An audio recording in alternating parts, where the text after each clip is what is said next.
I'm always changing my thumbnail. All right, I'm going to put this on my bookcase. The Chromebook. And again, I apologize for the sound quality or the resolution, picture quality, and the introduction and the sound effects and my poor quality video editing skills. And I'm sorry. I'm apologizing off the bat because I respect your time. Your time is really important to you.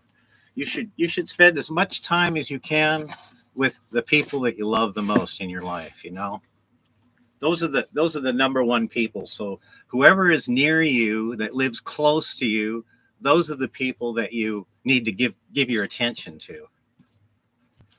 Yeah, well, I have a lot of sentiment about my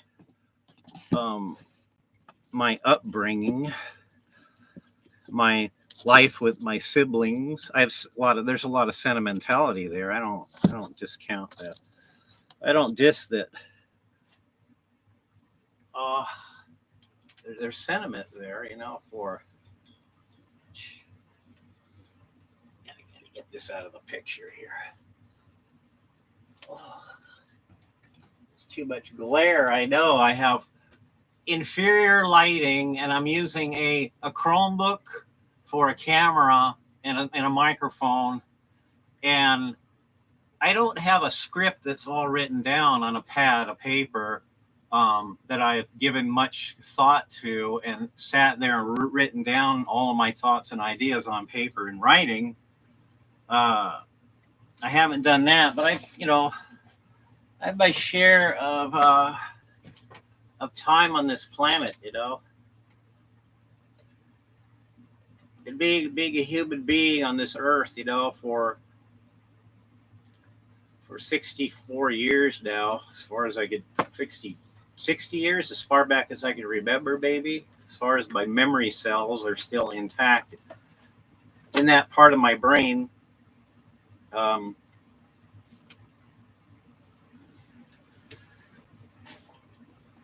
so I used to spend a lot of time going to the libraries and reading books. And I don't stop doing that mainly because of this. Yeah, I spent a lot of time at these places. So I spent a lot of time there. And so I'm a little bit retarded. It kind of like carpal tunnel syndrome of the brain. But when I was younger, I'd spend a lot more time at the libraries. Before the internet, there was a time when people went to libraries or they had encyclopedias that they used in their homes. My parents, they had two sets of encyclopedias. They had the World Book Encyclopedia, and they had the Funk and Wagnalls. The World Book was I think it was 1970. It had to have been when we lived on our new address. So it was 70. It had to be 74 and over. Past the years, my aunt, she sold the World Book Encyclopedias. She was a salesperson, and my parents bought a set. They had a set that they bought when my dad was going to college called the Funk and Wagnalls. So you could rely on the information in those encyclopedias. You could go to your encyclopedias, and you know that at least maybe the majority of the historical information about like the political and the economics and the history of maybe the battles and wars and the names of kings and princesses and dictatorships and governments and the old history part, not current events, but I mean just like established knowledge, right? You could go to these sets of books, and there would be, if you had you're interested in a subject, or I had an idea, you could find out what more about that by going to the encyclopedias that you owned. And these were physical books that were made out of paper, right, hardbound. And so over the years, I've collected a lot of books, and Here's what I need to read, actually. Yeah. Some of my doomer friends out there will recognize this book. But I haven't even, I've cracked it open once, and I think I read a few pages out of it, and I was like, well. Radical environmentalism. Yeah, you blockade the clear cutting of an old growth forest. You lay your body down on a road and chain yourself to a piece of equipment because they're going to cut down a bunch of old trees, you know. So you go out of your way, you're concerned about, you're emotionally attached to environmental issues. You think a lot about the state of the planet and how the atmosphere and the oceans and the ice and the different kinds of different varieties of different animal species. And you think a lot about water pollution and soil erosion and whole scale plunder of wilderness areas. So wilderness areas that are wilderness today will eventually become like they'll harvest the timber and then they'll mine. Well, they'll harvest the timber and then they'll graze cows and then they'll grow soybeans and then they'll mine that area, right? So they'll use every single part of that part of the earth, right, for some human endeavor. And as you get older, you realize, well, the human animal is just as much a part of the evolutionary process as the cows, the pigs, the sheep, the chickens, the turkeys, the pigeons and sparrows and crows and squirrels and raccoons and dogs and cats.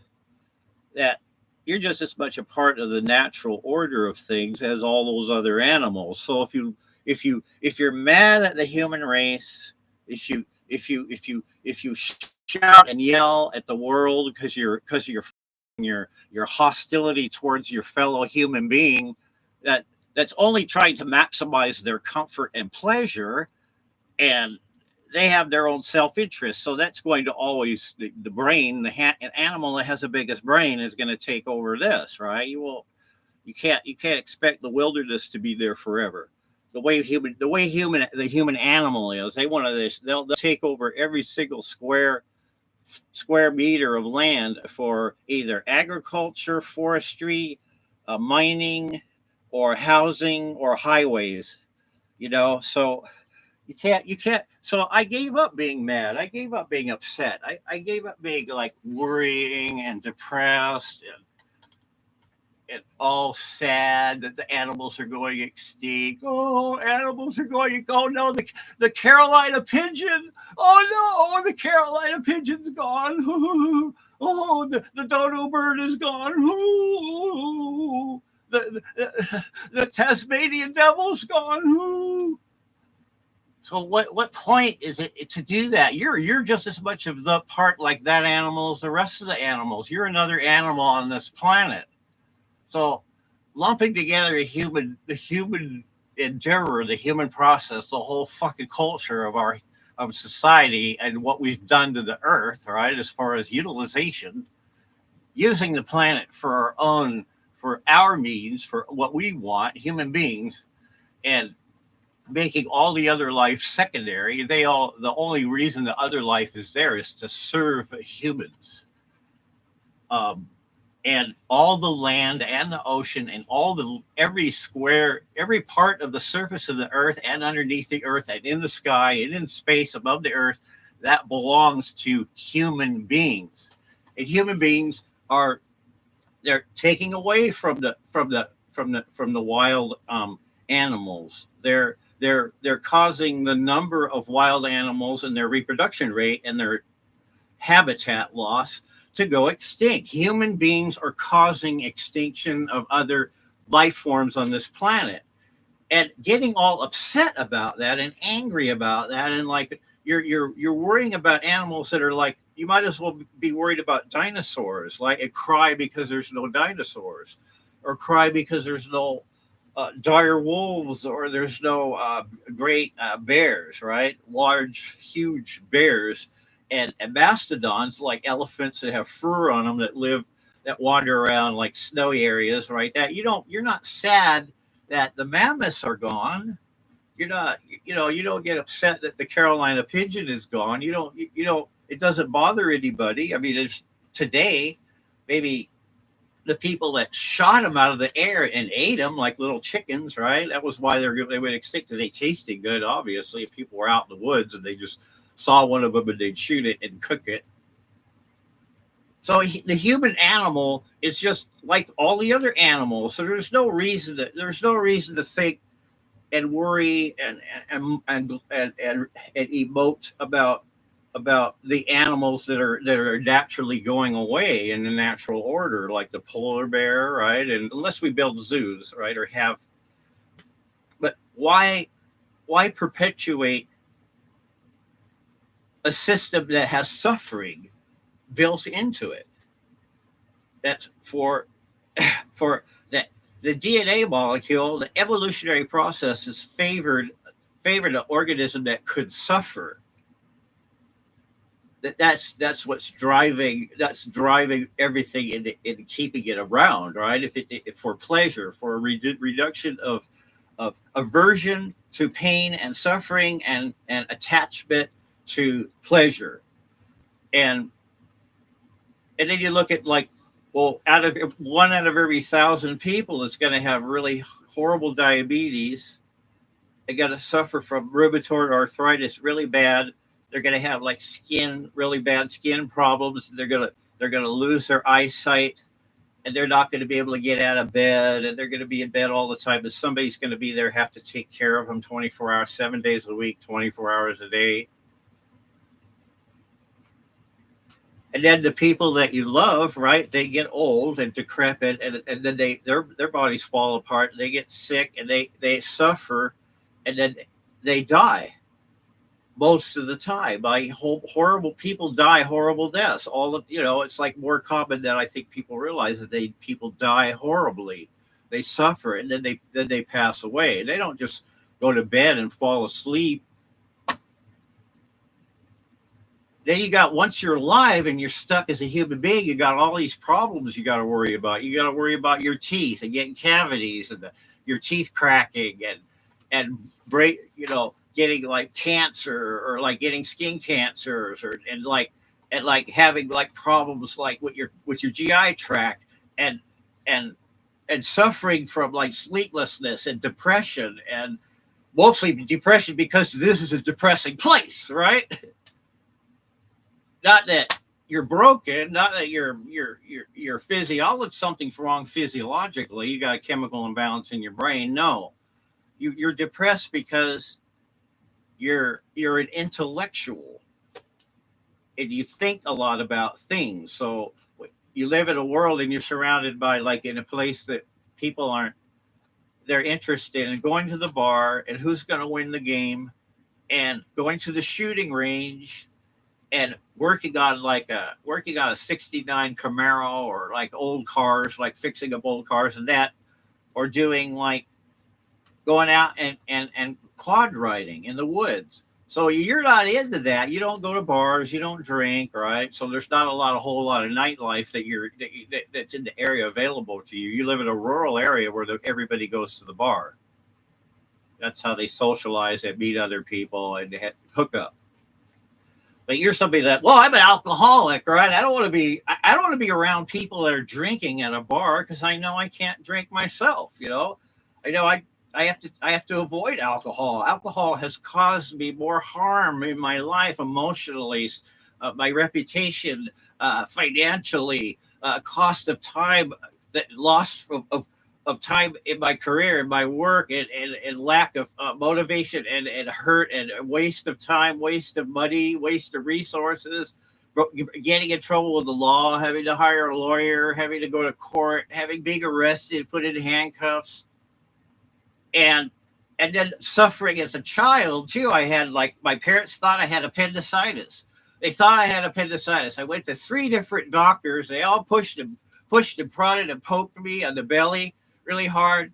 It makes a cough, cough. Does that hurt? Does that hurt? Does that hurt? I spent like 2-3 days with doctors putting me on the X-ray table, right, giving me injecting dyes into both of my arms, and like put me in a cold bed in this weird place where the people was like, and finally this lady, she stuck a bottle with a with a a nipple on the end. She stuck it in my ass and squeezed it right in my ass, and it squeezed inside of my lower colon, and I squirt it like all sprayed out. I was constipated really bad. But it took all these doctors, it took them like, look, all this time to diagnose me. And then I had a hernia. I was like a kid, right? And all of a sudden one day I looked down at my dick, and on the left side of my dick, right above my dick, was this big bulge right at my body that's sticking out. And so my parents were all worried. I went to the doctor. The doctor looked at me, they poked and they prodded, they tested my blood, and they say, yeah, we got to schedule him for surgery. Your kid has to go in for surgery. So I went and they cut me open, they shaved me, they gave me a general anesthetic, they laid me on a table, and they put iodine all over me, and then they put a mat on top of that, and then they cut me down there and sewn me back up down there. I lay in the hospital for 3 or 4 days. It hurt like hell. So and then right when I was born as a baby, the first thing some doctor did was cut the end of my dick off.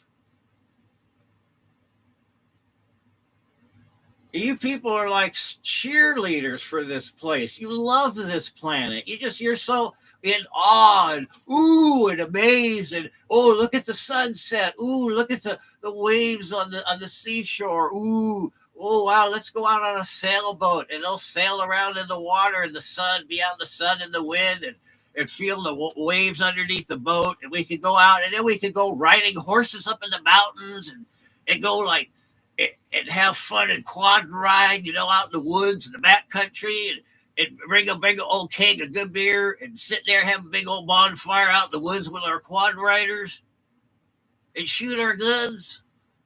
Ride around our big trucks with our big, like 4 or 5 foot diameter tires. No, I don't like this place. I wish I was never born. I was an Irish twin. I don't know. Maybe you look that up. Look up Irish twin and get back to me. Tell me what you think. No, it would have been better if I had never been born.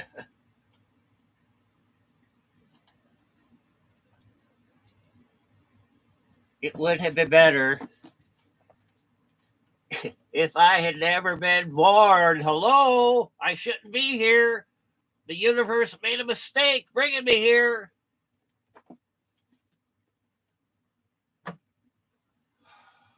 I don't like this place. And not liking it doesn't say I have to do something about it and fix it and change it like I'm somehow a powerful enough person to make any difference at all. I'll just be like born and live my life, and I'll die, and it'll be like I was never here. Good. Yay. I don't care. I don't want to be famous. That's the last thing on my mind is I want to be famous. If anything at all, I want more privacy.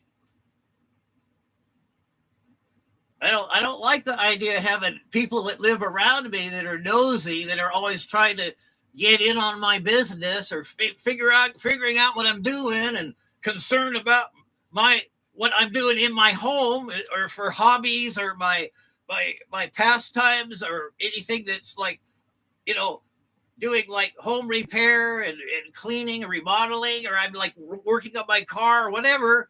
It's nobody's business. I'm a neighbor. Leave me alone. I leave you alone. I don't bother you. I don't come over. I don't spy on you and try to figure out what you're doing. I leave you alone. I mind my own business. I stay on my property, and I don't leave. You can never say hello to me, ignore me, pretend that I don't exist, and that's fine with me.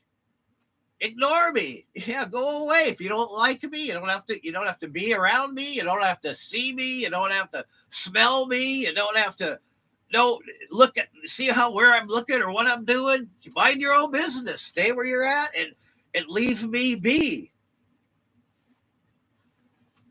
I've worked hard all of my life. Most of my time I spent working at companies at jobs I didn't like being there, and the people there they didn't like me, well necessarily, and I had to show up and had to be there and had to put the time in. And now I'm an old man, and all I want to do is like not have to drive anywhere. I don't want to have to get in a vehicle and leave where I'm at. I'm gonna live the least amount of time in a car for the rest of my life as I can possibly live. That's how I want to live. I don't care to travel. I don't care to get on the highway. I don't care to operate a motor vehicle. I don't care to be in somebody else operating a motor vehicle. I want to stay put. And if I need to get in a car, go to the dentist, I have a car. I can go to the dentist. Or go grocery shopping. Or go to the hardware store.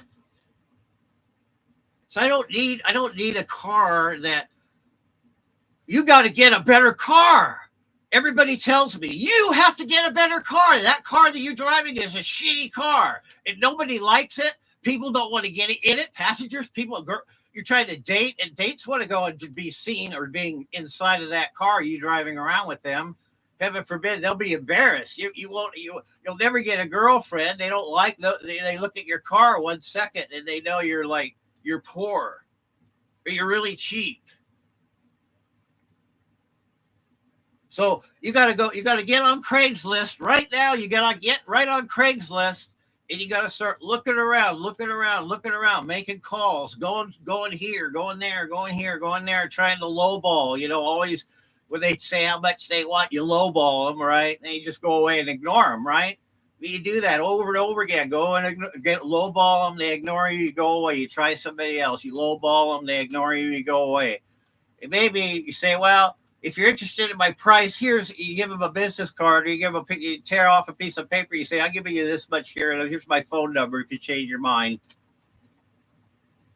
But I'm not like that. I'm not interested in buying another car right now, right?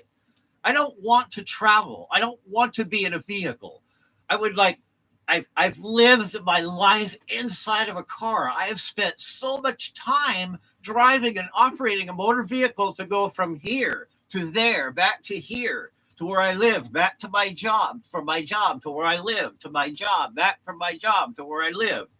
I spent hours and hours and hours driving a car and then getting places, always being in a car. So I've spent a good part of my hours of living, my life, I've spent inside of cars.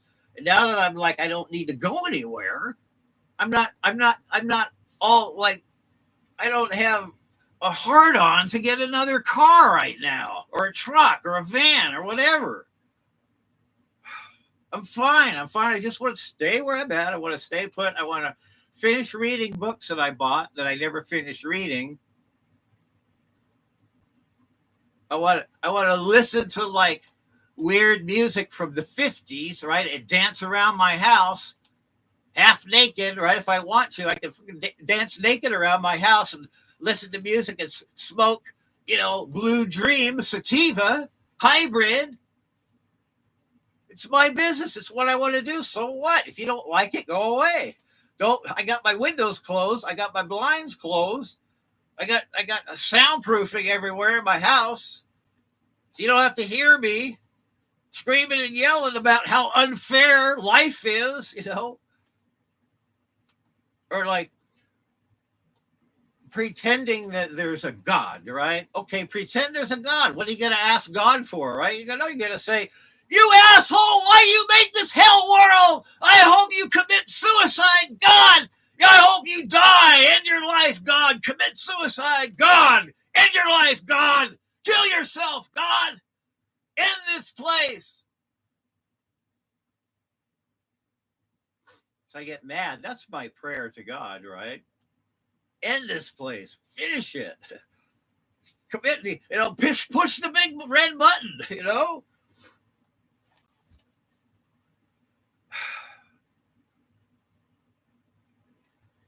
Yeah, it's your fault. It's not humans. You want humans to be all guilty. Oh, I feel bad about they're a sinner because they got an erection and they have a penis that gets hard. They have a testicles and they rub their penis around and they get sexually excited because they're relieving their sexual tension by themselves. And somehow you judge people by that. You're like, like, well, if I had a girlfriend, if I had a wife, if I had a regular girl mate friend, I wouldn't do that. I wouldn't look at pornography. I wouldn't look at women trying on panties and really small swimsuits. I wouldn't like go at OnlyFans or whatever, right? I wouldn't do that. I would give all of my attention and my physical prowess to that person. I would share with the person I was with. I wouldn't be a lecherous old man that's looking at women's vaginas on the internet, watching them masturbate. I wouldn't do that. It wouldn't be a habit. If I had somebody if I had a friend, right? I don't have any friends except people I pretend that I'm friends with here, that the people, if I had real friends in the real world, I don't think maybe I wouldn't smoke as much cannabis. And if I could handle alcohol and I could socialize at the tavern. But as it is now, I can't go to the local tavern and socialize because I don't drink alcohol. It's not, to me, it's not worth it. And I don't smoke cigarettes either. And so most of the places that are fun that I like to go to, that's karaoke, they all smoke cigarettes and cigars in there. World's best karaoke. I mean, they have every song. They have the orchestra, the instrumental part of the song, and it matches up with all the chorus and the words to the song.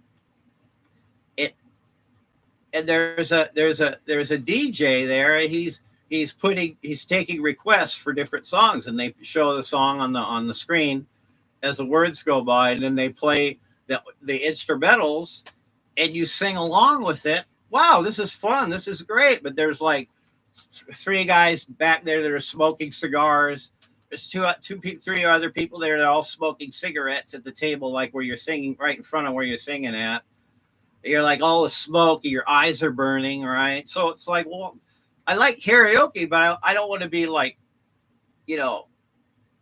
be asphyxiated and have chemicals in the air to get in my eyes and make my eyes burn. And then when I leave all my clothes and my skin, it stinks. Even though they have the best karaoke in the world, right? If they made it so where it was not smoking in that one area, right? Just have it enclosure or whatever. Have it far enough away with the air circulated in that one spot. Recirculate through filter the air good where you're singing. And it wouldn't be so bad. But trying to sing and the air's all smoky. No, cigar smoke in the air while you're singing. That's hard, man. It's hard on your. I can't wait to get out of there. I'm having fun, but it's like I gotta leave. I can't stick around here. It's too much smoke in the air. And then the other ones that aren't smoking, everybody's drinking, right? So that too, but that's like less of the alcohol being served. That's less of an issue than the air you're breathing while you're trying to sing. So karaoke was like great. I had fun. It was like I could do it myself. I do it at home. I just put music on and I sing along to songs on my MP3 player, along with like spending time reading, and studying and listening to lectures and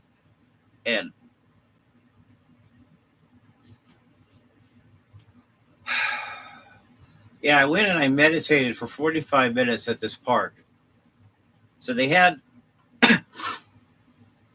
some Buddhist sisters that went there, and one gave a talk, and they had a meditation time, and I talked with a gal and then it's like a nature preserve near where I live. That so it's like I think 100 acres, and it's all like woods and riparian area with streams.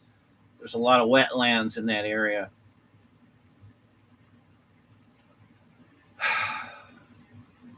Everybody sat down on the path, right on the in the little um, visitors area there off the trail with the benches, and sat for 45 minutes and meditated.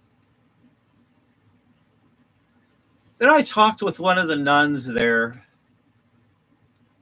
uh, about reincarnation.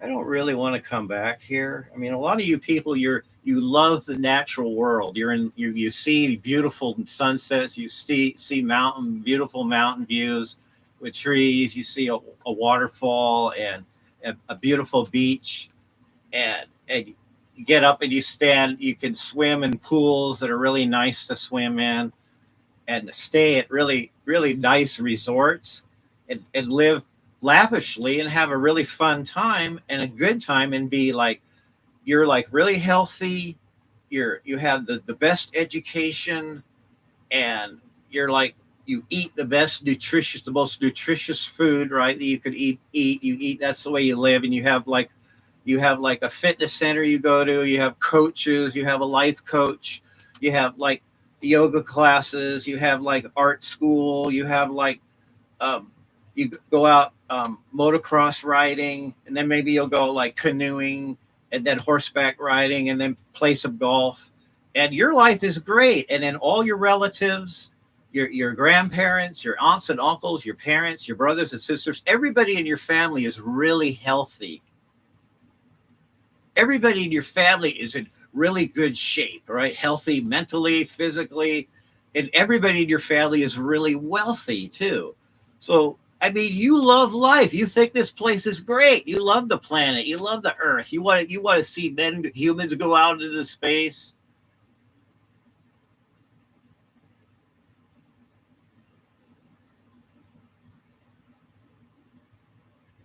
And you're like you and like when the population is declining, when when you hear about people not having as many children, and there's not many more, that children aren't like becoming there to replace the other children in the schools, and the doctors, the pediatricians that take care of medicine for infants and toddlers and young children, those doctors, they have to become geriatric doctors instead. So if people aren't buying as much stuff,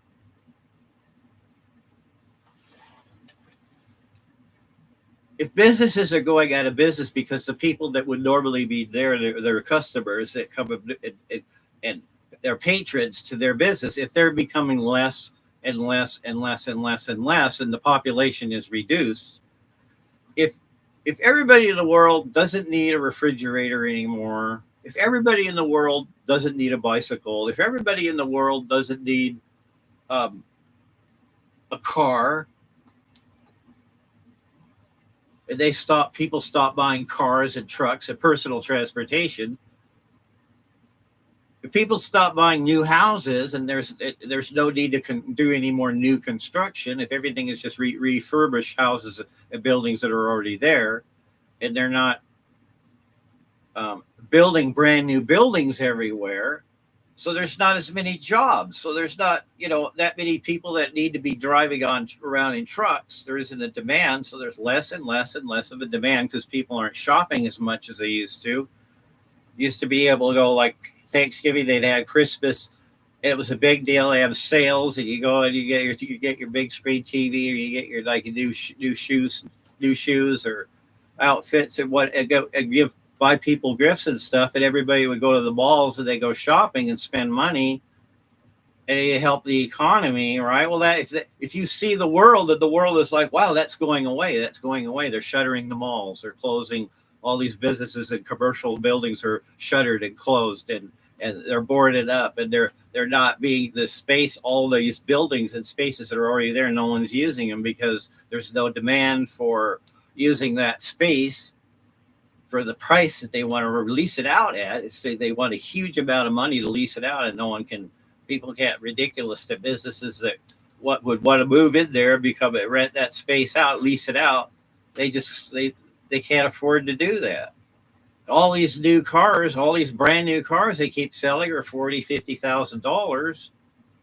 Well, who can afford to spend $40,000 on a car, right? I scratch my head. I go, that's like me on my last 4 years of my job where I worked at. The last 4 years, the last 3 years, if I just worked the whole 3 years of my job, that money that I would have saved or made, the money I would have made or saved in those 3-4 years, I'm going to spend it and use it for this car, right? Or this truck or a van, right? Or some other vehicle. And it's going to sit there. It's going to be parked in my driveway, and I'm going to pay for insurance. I'm going to pay for fan belts and have it tuned and have spark plugs replaced. I'm going to pay for oil changes. I'm going to pay for new windshield wipers. I'm going to pay for having tires replaced. I'm going to pay insurance. I'm going to pay, and it's going to be another vehicle. I'll have to get it registered because I want to keep my cheap car. I want to keep that so I can get to the grocery store, get to the dentist and back. Because I need a car to get around town, not get on the 75 mile an hour, 80 mile an hour freeway, in the pouring rain in the middle of the night. I can't do that in my little 3-cylinder 1999 Geo Metro Chevy. You say, "Oh, you got to get a new car. You got to get like a van you can sleep in, right? Take your cat and travel around. You need to get out of your house. You stop being where you're at. You're stupid. You just stay at home all the time. You're dumb. That's dumb. You got to get out. You got to drive to the ocean. You got to drive your car up to the mountains. You got to drive your car here and there and go drive all over the place and see, look and see and have the air and be an experience being in a different place. You got to do that. You must do that. Why don't you do that? No. And as far as family, well, if somebody called me on the phone and want to spend time and talk to me, have a conversation with me, that's fine. I would rather, if I take up your time, and maybe a lot of what I say is pretty useless information for you. Maybe it's what I say is I'm obvious, right? Everything I say is really an obvious thing that you would everybody would automatically already know that. It would be obvious to them, to everybody. And to constantly droll on and on and on about real obvious things that everybody already knows about ad nauseum, Yeah, I'm forced to be here. I'm forced into the system of evolution, right? Of natural selection. So the happy, the healthy, the sexually selected people that have men that have lots of different women that they have intercourse with on a regular basis, like every 3 or 4 days there's a different woman and they have sexual intercourse with that woman. And that would be the epitome of what every man would dream of, them having that. They would want I think a sexual fantasy would have a different person for every time you have sex. For a man, more. But for a woman, it would be well, they want respect. They want a man that will respect them, that will they could cry on their shoulder, that will give them support and support them in if they want to start a small business, the man will support them in starting a small business. Or just somebody can rely on somebody else for like small things, right? Like if you get the flu really bad and you're in bed really sick, and at least you have somebody around in your house that can take care of you, that can help you, be there by your side. So some ways being alone sucks. It's like I'm looking up as watching a video by a paramedic, emergency medical technician, first responder, talking about choking to death. If you choke it to death and you can't breathe, go outside and lay on the side of the road. Go out your front, right where the most people would be, and be choked to death and fall down there.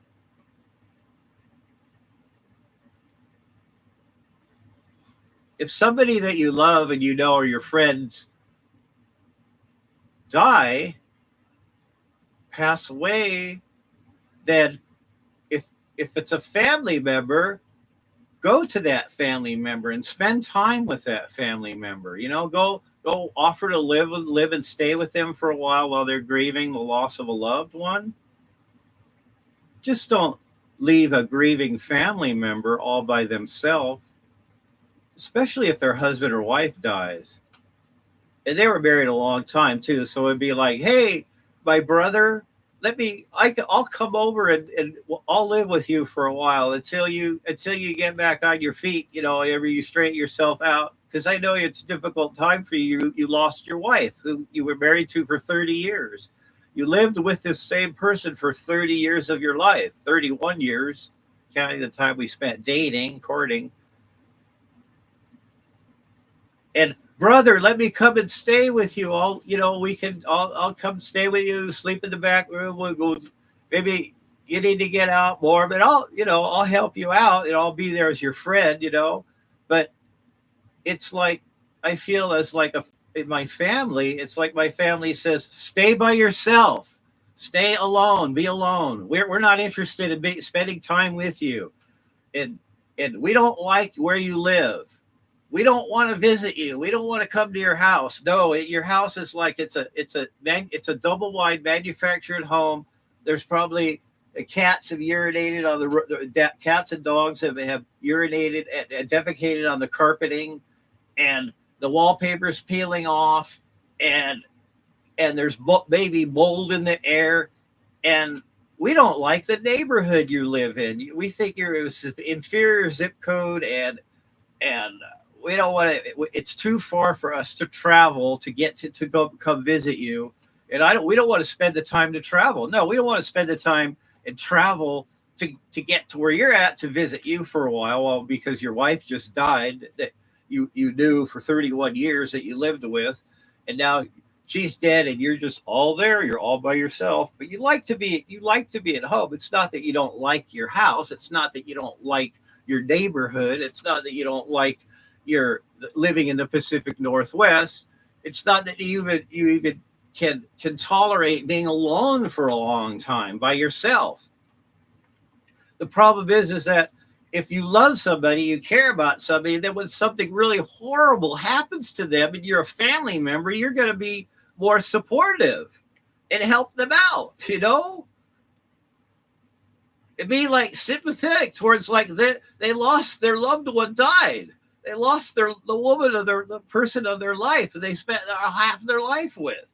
They died, and now they're all there, all by themselves. So have some sympathy, have some empathy for me, That is hard enough as that, and then people that you care about, that you love, start dying in your life, and then you're criticizing me because, wow, you're so down on life. Why do you hate nature? Why don't you should be happy and glad that you're alive? And every time somebody says happy birthday, you should be all smiling and happy and jumping and dancing and jumping up and down and be happy that it's your birthday. Why aren't you like that?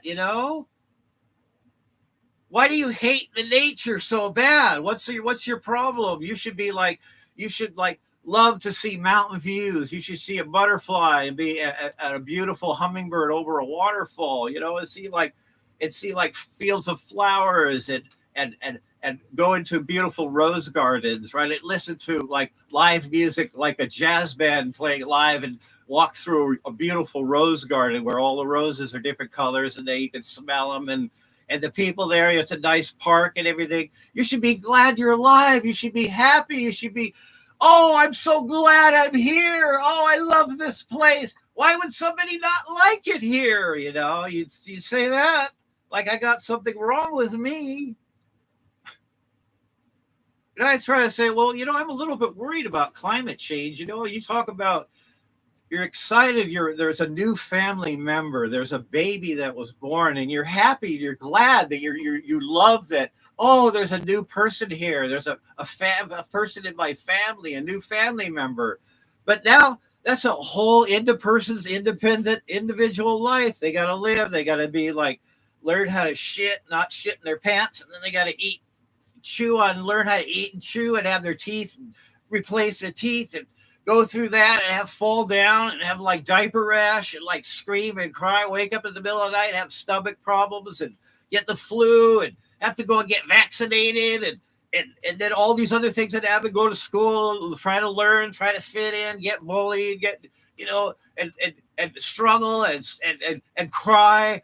And then later on they get old and their body starts falling apart. The people that they love die. The animals that they have, the pets that they have die.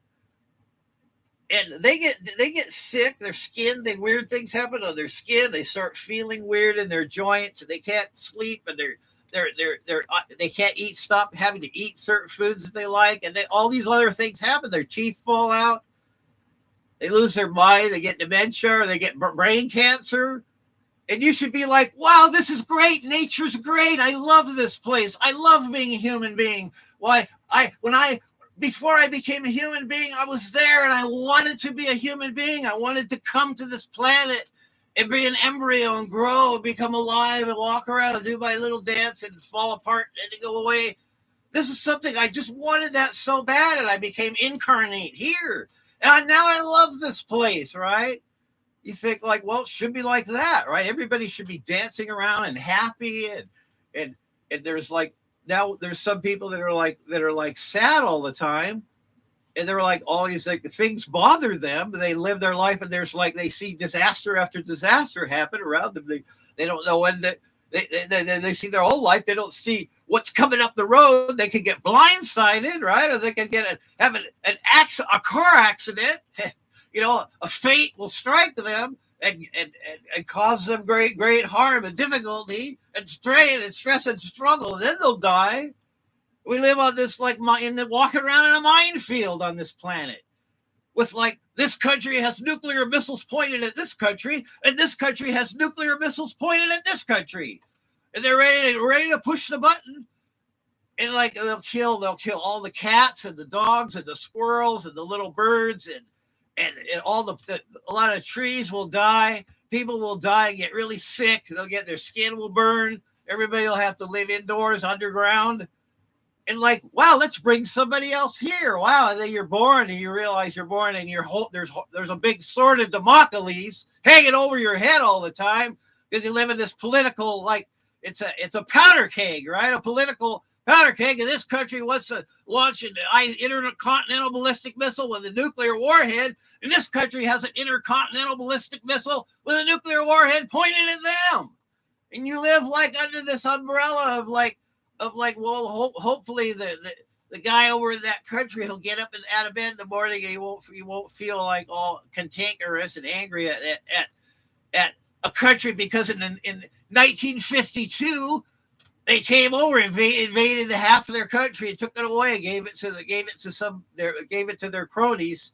So you got that. Hey, you gotta endeavor. You got a resentment and hostility towards something that happened like 3-4 generations ago, or 3 generations ago. You want to keep that alive, keep that going. So I see what's happening in the world. I see that we live under precarious times. When the temperature of the Gulf of Mexico, the average water temperature on the surface of the Gulf of Mexico is in the 80s, right? when you see the loss of biodiversity, yeah, when you're concerned about other babies, these new people that are being born that you love so much. You love babies, you love new children so much that when they get to be your age on this planet, they'll be like 3 feet higher than the sea level. They'll be like most of the wild animals will be extinct. It'll be like a lot hotter. There'll be like places on the earth where you have to wear an air conditioned suit. You have to wear air conditioning built into your clothing so you can be outside.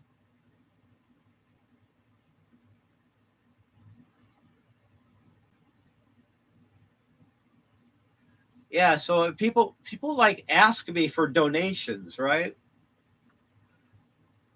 They ask me, the children in Gaza, they need help. They're in the hospital. That they've been bombed. They're starving to death. They have nowhere to go. They need help. These children in Gaza. See, it's up to you to send the money to help them.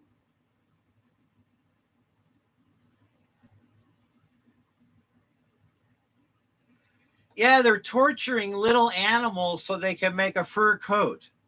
They're torturing animals so they can make a fur coat or a fur hat or a fur glove or fur something fur. They torture an animal so they can get the fur. And send money, help us out. We can stop that. They're catching dogs on the street and they're tying them up and shoving them in cages and butchering them and eating them. And you got to send the money. You got to help them. You got to help stop them butchering these dogs because they're catching all these stray dogs out of the streets. They're rounding them up and then they're barbecuing them. They're eating them. Send money, help. Well, the one that the Greenpeace, right? Their Greenpeace is being sued because they were trespassing or they did property damage. One of those things. You got to send them money. You got to help them out. You got to donate.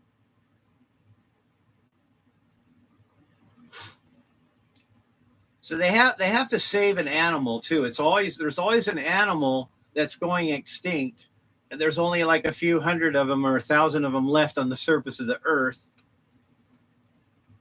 And you got to send money. You got to help them out. Only you. You're the one. It's up to you. It's on your shoulders. You're responsible for either. If you don't, then it's on your head. You're guilty. You caused it to happen by not doing anything about it. Because you didn't volunteer your money, which is your time, which is like coins and cash, moolah, clams, because you didn't give your hard-earned money away to these people, you didn't help the dogs that were getting eaten. You didn't stop these people from eating dogs. And butchering them, putting them in cages, little tiny cages. It's all your fault. It's your fault that the oil tanker leaked. It's your fault that the oil spilled and it's all over the beaches. And you're not giving us money so we can go clean up the oil spill. And you're not supporting us. You're not donating to us and helping us out. And here we are fighting for the planet, right? They'll say that they're trying to help the planet. Like somehow the planet is this, right? This idea here, right? So they're one of these like, oh, the humans, there's something wrong. The system is broken. The humans are broken. The humans are causing it. It's all because of the human race, right? Everything that goes wrong, everything that's broken, everything that's bad, everything that's flawed, it's because there is like a few really powerful people that have a lot of money, and they're the ones that are causing all of the problems. Or they're the ones that they're able to fix the problems. They're able to fix the problems. But because they're so greedy, they don't want to. They only want what's in it for them, right? What's in it for me? If there's nothing in it for me, fuck that, right? So we live in a world with the solipsists. The solipsists have taken over because they really believe. I think a solipsist really believes that they're the only real person in the whole on the whole planet, and that everyone else is a non-player character or like a zombie.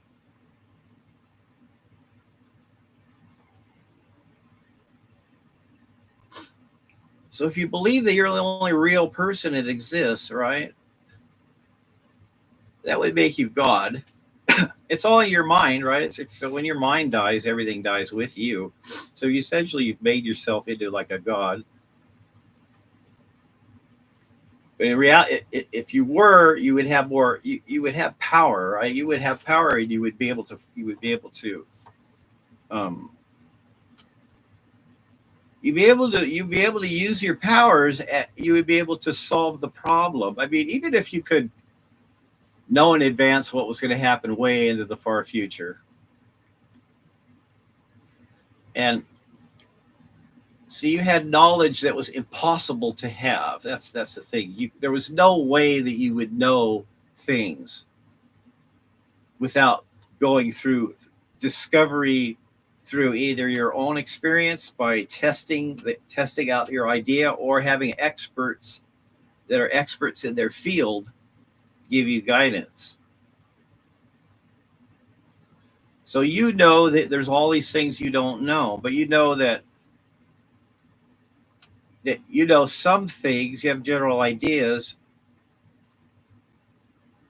Like for a long time, I really believed that God existed, and if you prayed, that you would get your answer you would pray, you would get answers, or if you prayed, you would get help.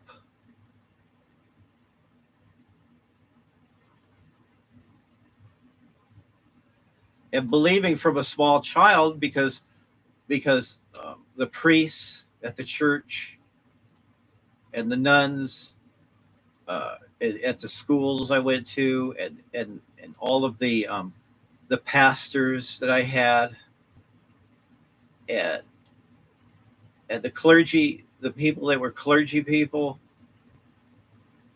that went to Bible college and studied the scriptures. They studied the ancient text. They had a really extensive knowledge about ancient history, but they never gave up the mythological. They accepted the mythology as if it was a fact.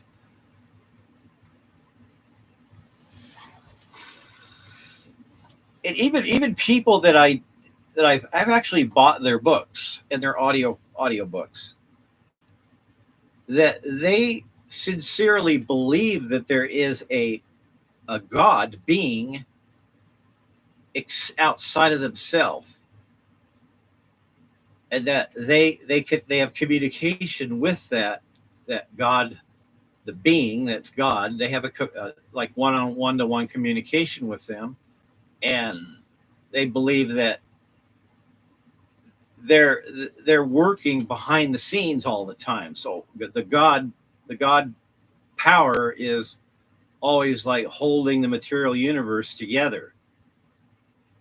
And if that God being, if you made the God being happy, and you did what the people that were around you, the adults, the experts, they were telling you to think a certain way, to believe in a certain way, to behave in a certain way, and live in a certain way of life. And if you deviated from that and you disagreed, then you were chastised. You were no, that's wrong. They wagged the finger at you and give you tell you to do 10 Hail Marys and 4 Our Fathers and genuflect and sign of the cross, dip your hand in the holy water, and do this and walk down the aisle, be nice and bow your head and be humble and go your way. And if you did that, if you did everything correctly, and you said the right words at the right time, and you did the right genuflected at the altar, and you were like reverent, and then you were you were a scientist, but you on Sundays you were that, and Wednesday nights you were that way because that's your family tradition. But when you go to work, you're an atheist. You only believe in the material world and material things and the physics of life. But Sundays, it was pretend, it was pretense, and to propitiate like family and your relatives, and just be like, well, I still have some connection to my family history because I was brought up this way as a kid, right? So, but being able to like come to the realization that the God idea is just mythology. Idea of God and angels and the devil and demons and super beings that live up in the sky and powerful beings somewhere out there that are controlling everything. These are ideas from like a pre-scientific age, right? So now, as in modern times, uh, because of technological discoveries and scientific means of measuring and recording and using scientific methods for understanding the physical universe that we live in, it makes it's silly. Then when you talk about angels, when you talk about people at a cemetery that are floating above their graves, and their hands are up and they're wearing white robes, and they're floating and they're going up into the sky, and there's an angel with big wings and they're wearing white robes and gold trim, and they're blowing long trumpets, flying from the sky to the cemetery. And or you believe there's like an ancient uh, Israeli king, that's an ancient Israeli king that sits on a throne with like jewels and rubies and sapphires and different shiny gemstones. It's made out of solid gold, as a perfect like crushed velvet seat, and there's clouds around them, and they're floating in the sky, right? And there's clouds around them, and they're this big, muscular, real youthful looking older man that's youthful looking, but has it's all white, right? Wearing the hair is all white beard, white flowing hair, and they're on this chair and they're floating in the sky, and there's these clouds around them, and there's winged people, right? They're flying around. And the entire history of the earth and of all of our cosmos is because of that person that sits on that gold chair that floats in the sky surrounded by these clouds.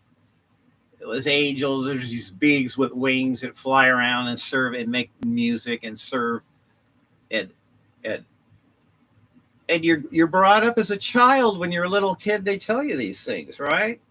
I mean, they show you the Jehovah's Witnesses, they have their pamphlets, and then the Book of Mormons have their paintings and their artwork, and dioramas and movies and other kinds of Sunday school educational things that you would learn at church on Sunday. You're always to believe that. If you fail to believe, then you're going to be punished. Your punishment will be you'll miss out on feeling good, on happy times, on getting together at big parties.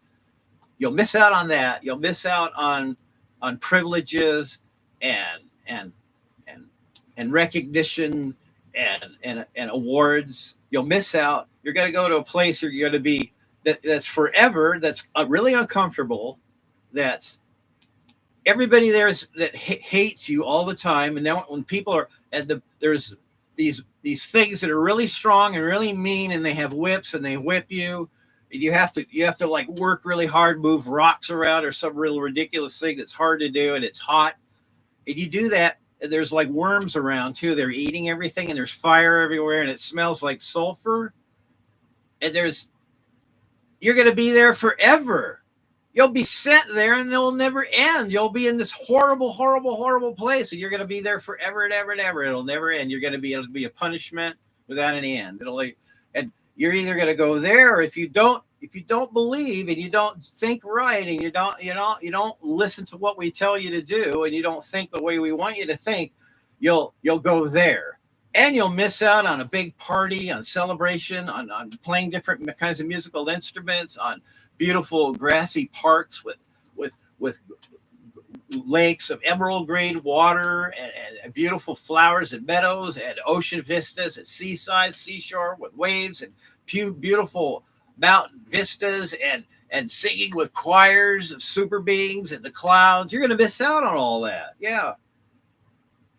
So creating like imagery that's like that is like, I'm using that imagery as kind of like, look at this, right? This is what people believe this. They take this seriously, and I try to make the imagery like that. That's what AI, that's kind of where it was leading to. And then I was like, I got scared, and I privated most of those shorts that I made with Pixverse. So I privated those. One of these days I gotta redo my my tape library and redo it and convert it over to MP3 files like I did. But I have some that I did on MP3 that I converted over the cassette tapes to MP3 format. So I used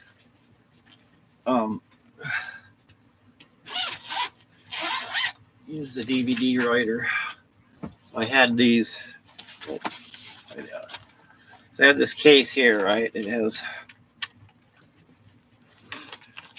all these CDs, CDRs, and they have the audiobooks converted over into MP3 format on them. So what I did is I converted my audio tape library into MP3 files and burned them onto CDRs.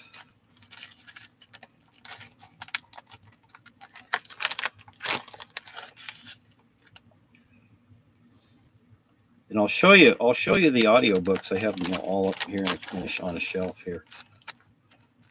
A whole bunch of these, yeah.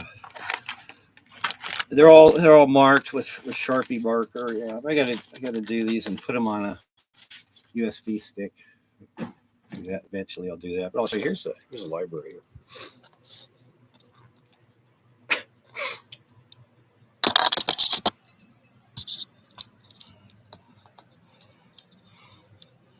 don't know why it's hard to. It's just right there.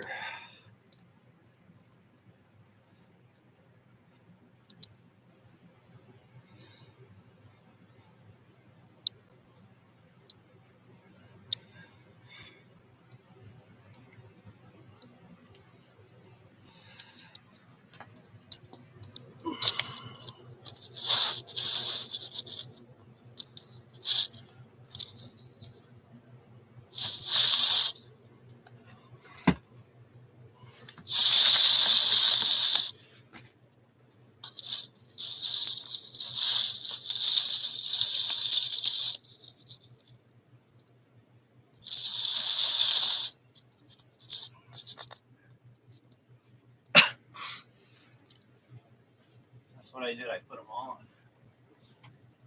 These are here.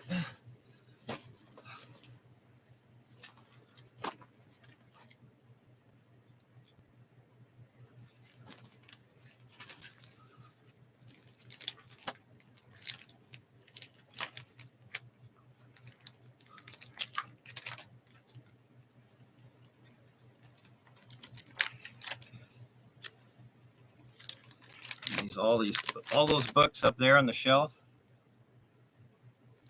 They're all MP3 files on these. So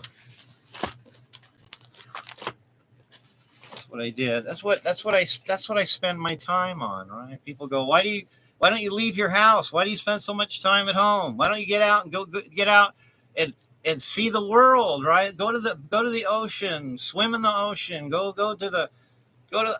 climb up Mount Rainier, go do horseback riding, go to the shooting range, go out, go bowling, go to the tavern, and meet people, right?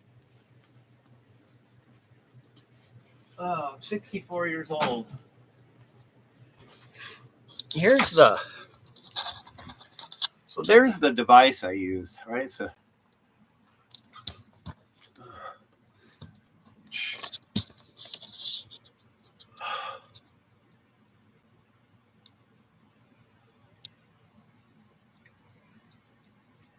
then I have I had a PC computer. I had a burner on it, so that's how I was able to burn those CDs.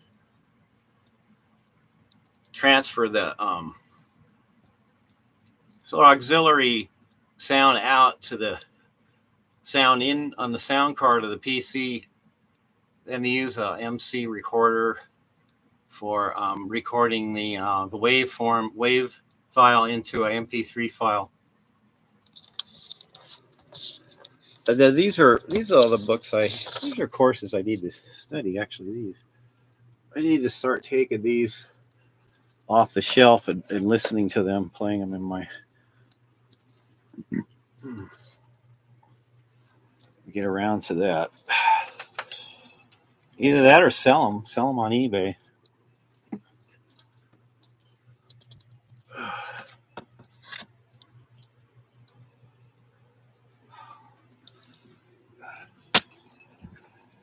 So that's what I do when I'm at home. I don't go out. Somebody that I'm subscribed to on my YouTube channel where I talk about vegan, well, more animal rights, animal cruelty, vegan stuff. That channel.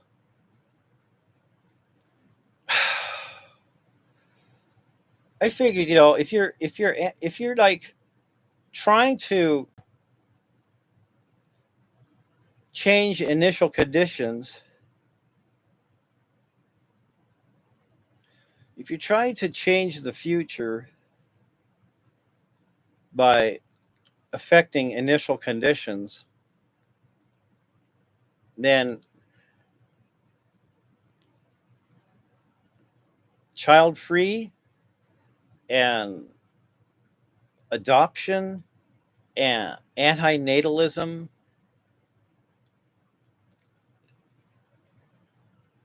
it kind of fixes the problem, the issue, that even before you get to a lot of other means and methods that I believe that could remedy, make the future better for people and animals too. I should say people and animals both equally, right? If you're a speciesist,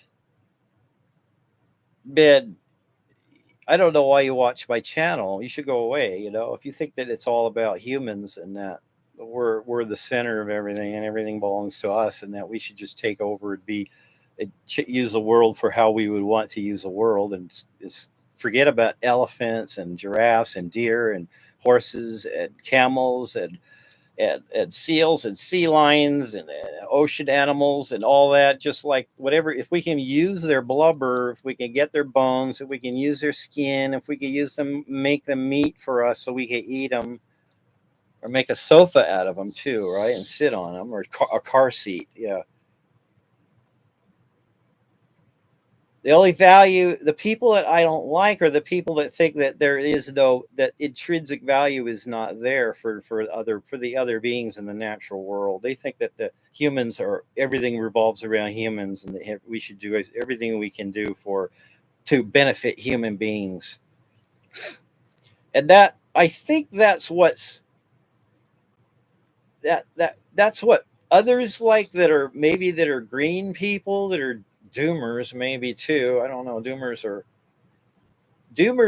I think are new age, more new age than scientific people.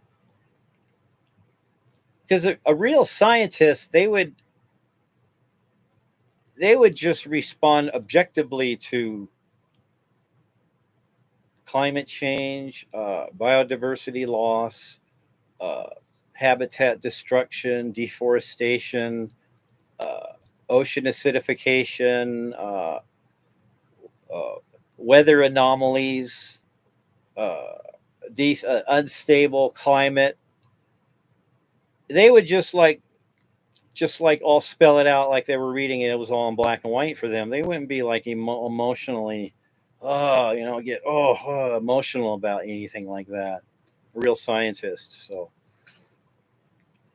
like you just see, I'm just this animal, right? And I'm here on this planet with all these other animals, and this one animal is just dominant. That we humans, and then we are in control of what happens to the surface of the Earth as a whole, as our mass of all the humans in mass, and that all of that is integrated into the minerals and the constituent parts of the gases of the molecular components that make up our planet. The size of the material planet. There was a moon. The moon's so far away. Everything is just in one is in that state because nature, because it was built in to be that way. And that if you're a determinist, right, and you believe that you're made out of atoms, and that there's no magical, mystical woo power out there, that somehow the magical, mystical woo power that you're taught when you're a child at Sunday school is going to come to the rescue and save us all from our own demise. It's going to come back, and it'll be like a Superman, right? Everybody wants a Superman to come back, and then the Superman will take all the nuclear weapons and have all the nuclear weapons gathered together in a big net, right, in space, and the Superman will take all the nuclear weapons and like use like a big and swing them and launch all the nuclear bombs into the sun. The Superman, fix, like if there's an earthquake, Superman can go and dig in the ground and stop the plate tectonics. Superman can like stop a war, right? Well, like there's two warring countries, and Superman will come down from the sky and like stand between the tanks, right? And they'll fire all the tanks and shoot at each other, and Superman will be there, and like all the bullets will bounce off of him. And that it's nice to believe in, and it's comforting to know that someone else will come to the rescue, will fix the problems. And it's comforting to believe that, even as as a little child or in school, you're not, if you start thinking about like wars all the time, right? If you're growing up as a kid, right, and there's always wars on TV and they're showing battlefield situations, and people are like that live around you are coming back, and they're in caskets, right? And there's black limousines driving along the roads that are taking these caskets to be buried at the cemetery, and there's these wars going on, and like you're hearing like sirens, right?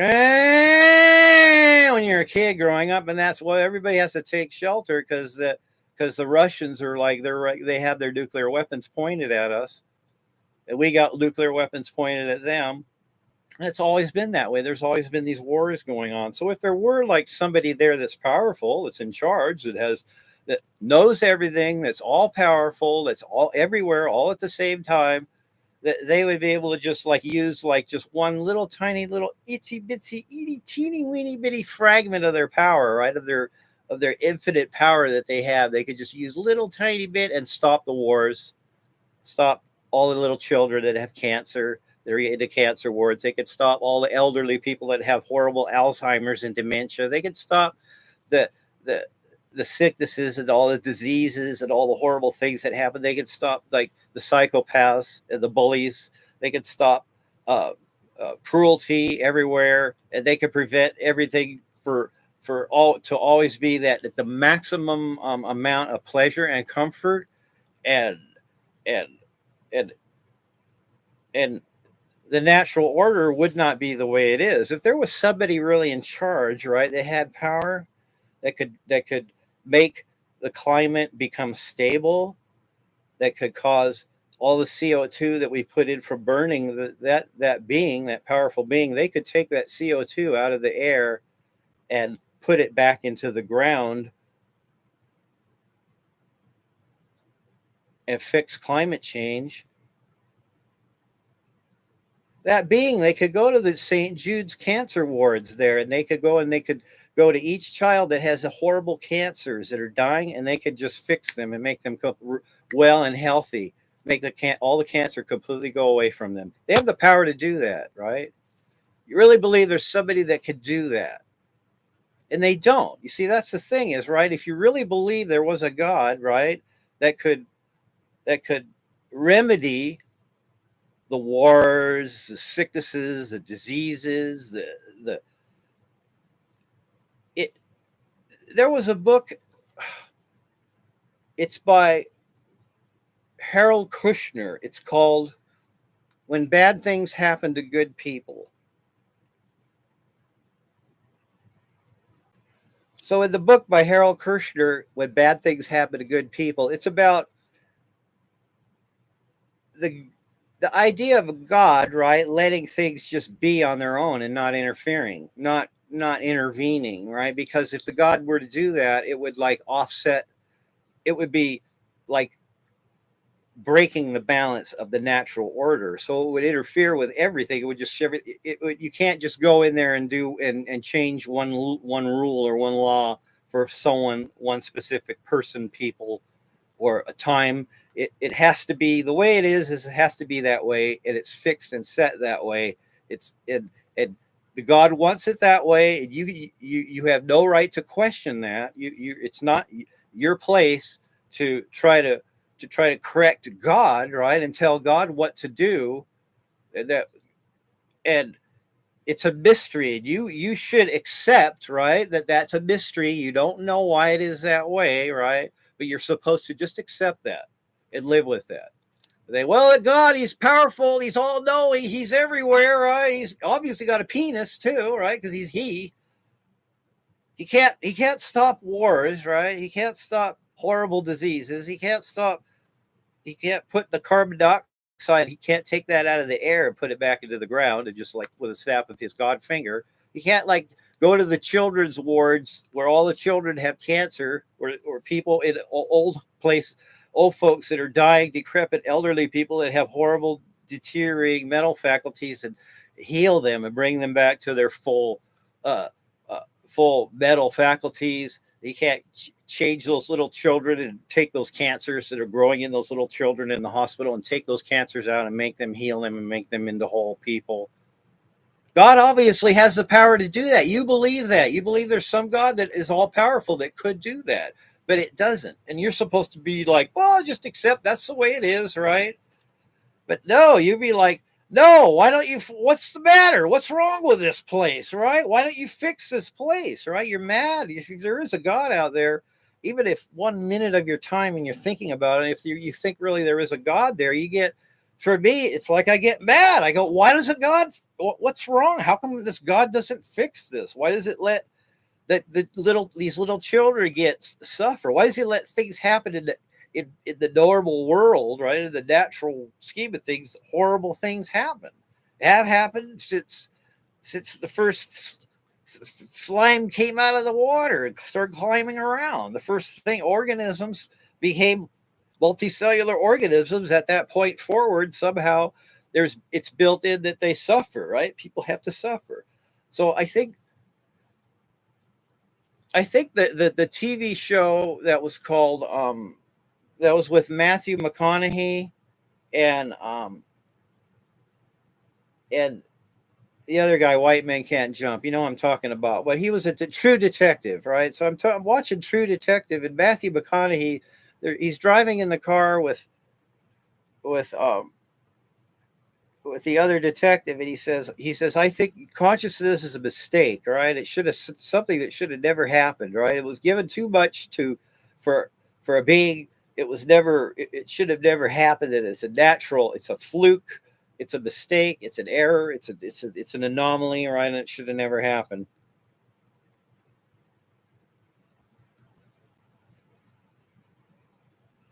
Why does anybody have to ask? How come it's there to begin with? There should not be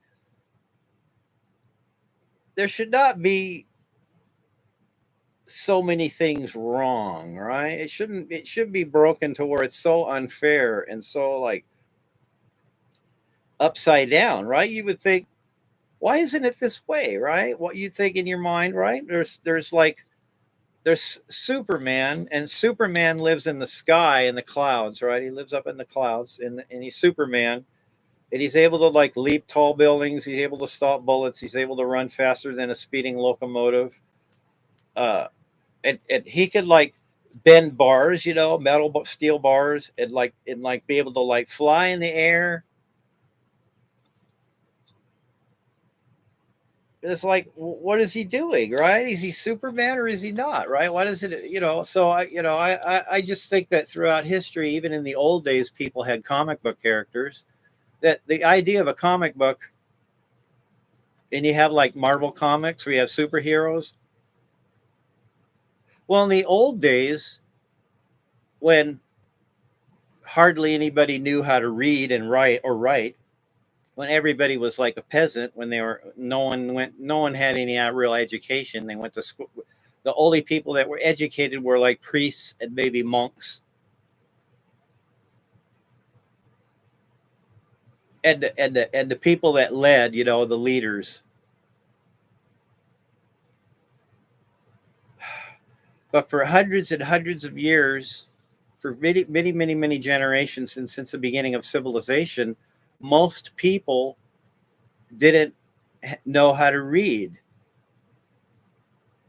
and write too. So there was a time when everybody like made their own clothes and raised animals. They had gardens and lived in small tribal groups, hunters, gatherers.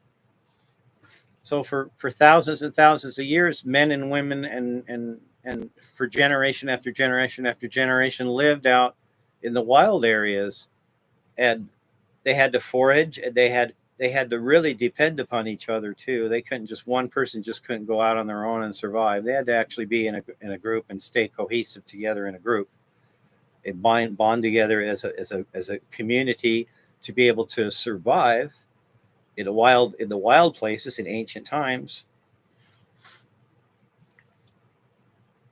So if somebody takes ancient manuscripts that were written thousands of years ago, that were probably told word of mouth stories, people told stories, about the ancient days when the giants roamed the earth, and they had a battle, right? There was a big battle that went on, and the one giant, he arm, and everybody else, all the other men that were the brave hunter men, followed the giant and went in. They took over another village and were able to get the women folk and have relations with the women there that they took over in the villages, right? So there was ancient times, and there were some people had really good memories, right? And they got old and they lived a long, long time, and they were the old people in the village, and they knew all the stories, and all the young people would gather around at the market in the village, and they'd listen to the elderly tell stories about battles and about great floods and about talking snakes, and how it all started with one man and one woman, and there was this mighty, the one that makes thunder, right, and this and can throw lightning from the sky, that one that lives in the clouds, that lives up in the mountain, up beyond the mountaintop. That was the father of all humans, right? He's the one that started it and brought everything and created it, like a potter makes pottery on a potter's wheel, right? So everything started from this one guy, and they told stories. People didn't know about plate tectonics. They didn't know about um, atmospheric, about air pressure. They didn't know about um, liquids and solids and gases. They didn't know about um, that molecules make up the most of the things, and the things in the molecules themselves are made of atoms. So they didn't understand that there was that there was a long many times greater in time period that the earth had been around, and not just not just several human lifetimes, not just so many generations of human beings, but they've learned that the earth is a lot older than that. So to like keep hanging on to these old beliefs, right, of the beliefs that your great grandparents had, and most of the people throughout antiquity held these beliefs. That now that we live in modern times and we've known about what the earth is, where the earth is, we understand the sun, it's a star, and there's other planets. We sent probes to other planets. They've done they've taken pictures of the sky, right, like the James Webb Hubble Space Telescope, and all of our instruments. We have, the microscopy that could take almost at the atomic level pictures. We have cameras and computers and and and we have phones, right? That could be a video camera, that could be a recorder, that could take notes, that can send messages, that could send pictures, that could send videos. Everybody has these phones, right? Well, they didn't have all that in ancient times. So if your mind is still thinking like there's something in that, when they talk about a miracle that happened in the Bible, when they talk about a miracle in the Bible, think about it. Use your imagination, go back in time, and live and pretend like you're in that you're an ancient person in that time. How would you describe what happened to you, right? So like Jesus, he fed the 5,000. So this is just one example of what Jesus did, right? So Jesus, which I believe was more than one person. I think there was Jesus that was eventually written about, was a composite of a lot of different people. But that's just my own Barnum, I think Dr. Barnum. I have one of his books up there. One of his teaching company courses. So believing in God is quite archaic. If you really did believe there was a God there, you would be mad. You'd be angry at God. You wouldn't like that. You wouldn't like them, right? And if you did like them, you would just be like, I'm pretending to be nice. I'll be nice to you because you'll be nice to me. You'll believe in God because it's quid pro quo, right? Because, wow, maybe if I'm nice to God, maybe he'll be nice to me. Maybe I'll get really healthy. Maybe I'll become really popular. Maybe I'll like get a lot of money. Maybe I'll like be like given different things happen to me that'll be really neat, really cool. Like for me personally, maybe if I like make that God happy, I'll have a good life and good things will happen to me. So it seems like if the people that maybe do believe there's a God only believe there's a God because there's something in it for them, right? We're all in this like, well, everybody's for that. Everybody wants something for themselves, right? So, but the whole idea of the community in ancient times, everybody had to stick together. They had to have a rule. They had to have codes and laws, and people had to obey the laws because there had to be a consistent harmony in the body of people that lived in a community. There were people that were good at growing and baking bread. There were other people that were good at fishing. There were other people that were good at making pottery. There were other people that were good at building things out of wood. There were other people that were really good at making walls and building houses and digging, or other people that were good at digging wells and so everybody in the community, they had a field of expertise, and they were all relied on each other, right? Especially when the pilgrims, when they came over from the to the New World, right, from Europe, when everybody got on a ship and they all decided they were going to follow codes and rules, and they signed up and they got passage to uh, the east coast of North America, and started villages and farming, right? And settled on the east coast of North America.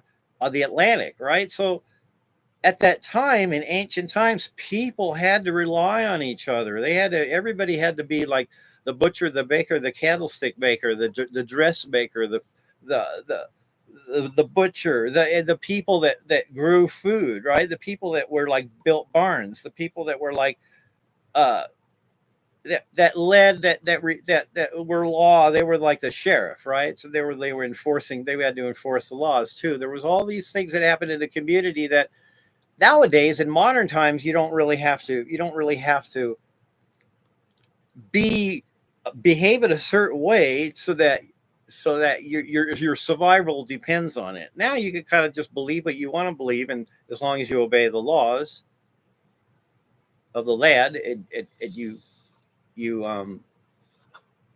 mind your own business and stay on your side of the fence and don't make excessive noise or don't cause any bad odors or don't have like junk and garbage pile up around where you live,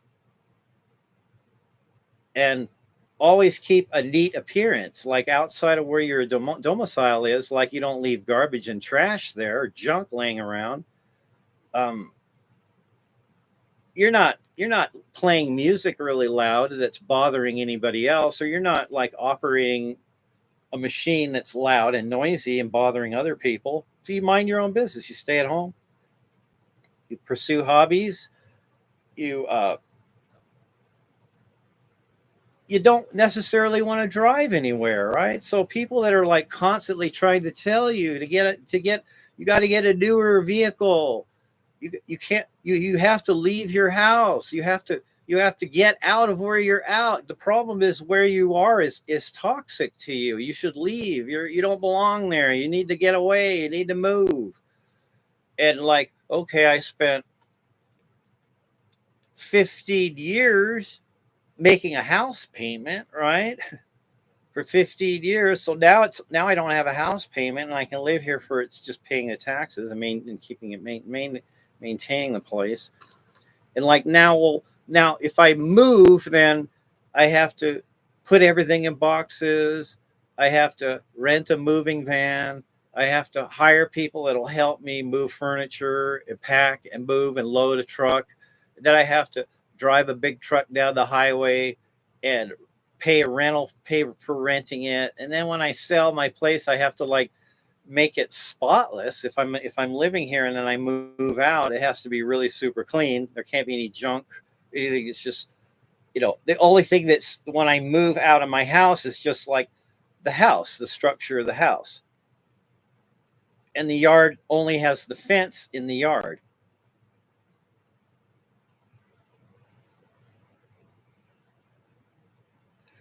So when random people that call me on my personal phone, they know my name, they know where I live, and how much do you want for your house? That's the first thing they say. How much do you want? How much do you want? And they keep asking me that, and I just say it's not for sale.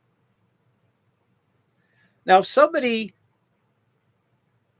wanted to buy my house, they would come up to my door, they would knock on the door, right?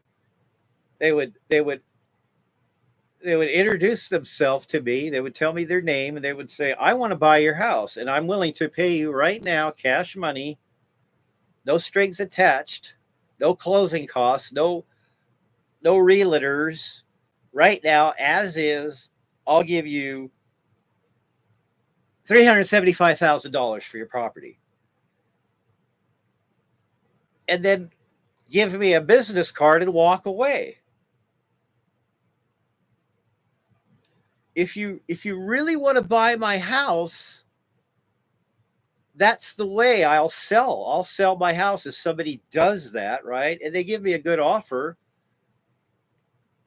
They don't randomly call me on my personal phone number and say, how much do you want to sell your house for? And then they don't give me, they don't sell. Well, they don't say, we'll give you this and this and this right now. I want to hear six figures, right? When I hear that, when the phone rings, I want somebody to say to me, I'll give you blah blah blahs, hundreds of thousands of dollars. I'll give you blah blah blah money for your house as is right now today.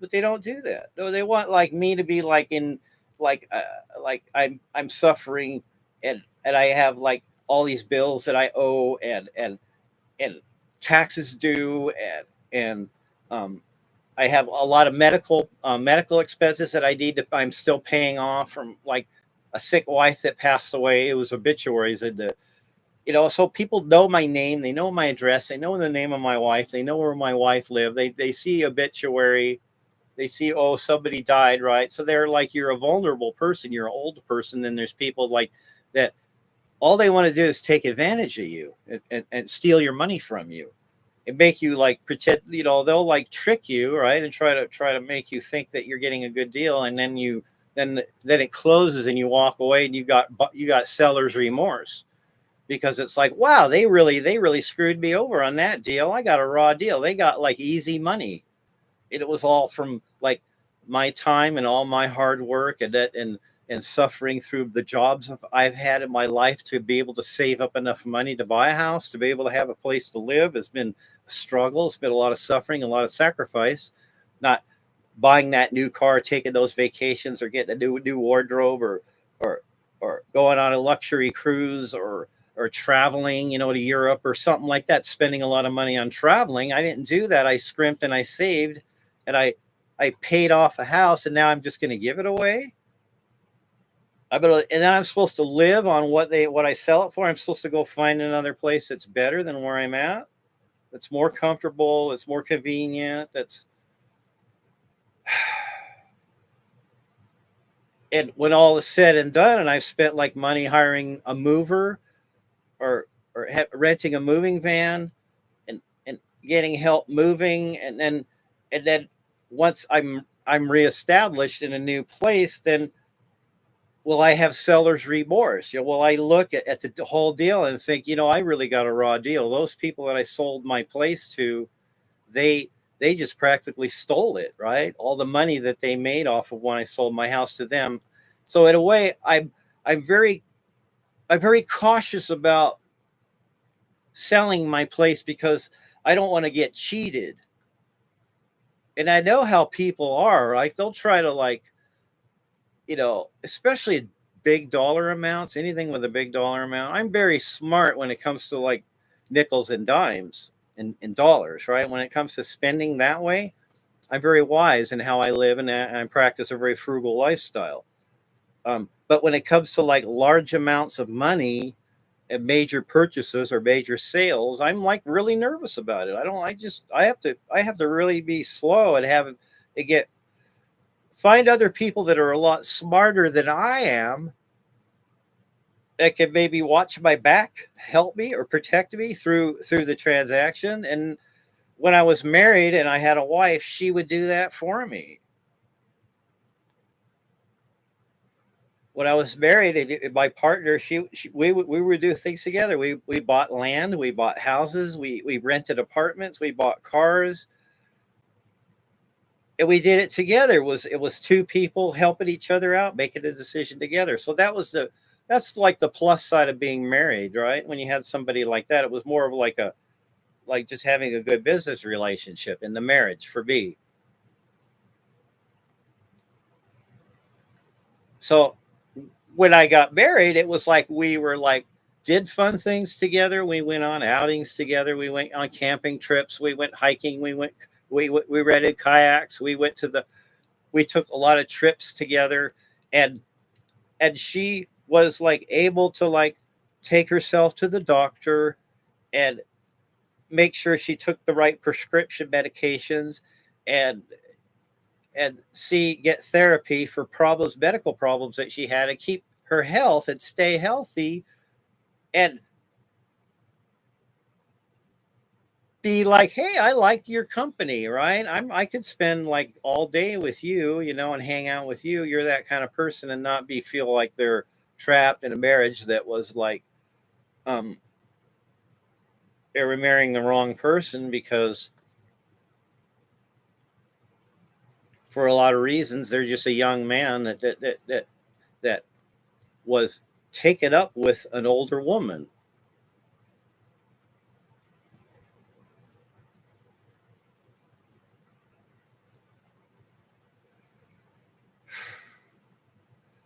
You know what's weird? It's weird when you spend so much time living with someone and they have a TV set on all the time. If you ever live with someone and they had a TV set on all the time, you lived in a small house, right? And they could. It was like no matter where you went in your house, you would hear the TV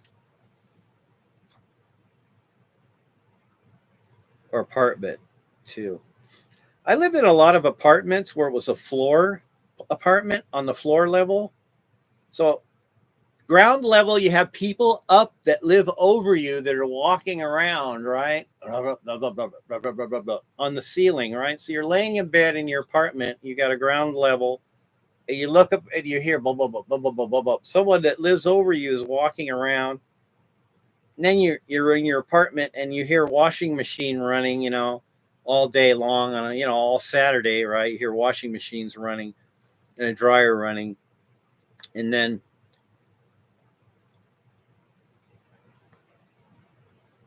but the last apartment I had, the people there were Hispanics, Spanish speaking mostly. They were really nice to me. They like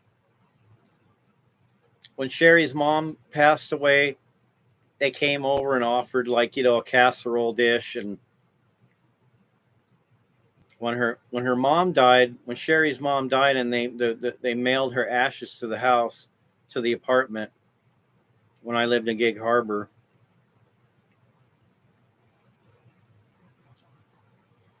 So I bought an urn. I went on Amazon and I bought this vase it was really ornate, like brass, made in India, with like a screw-on lid.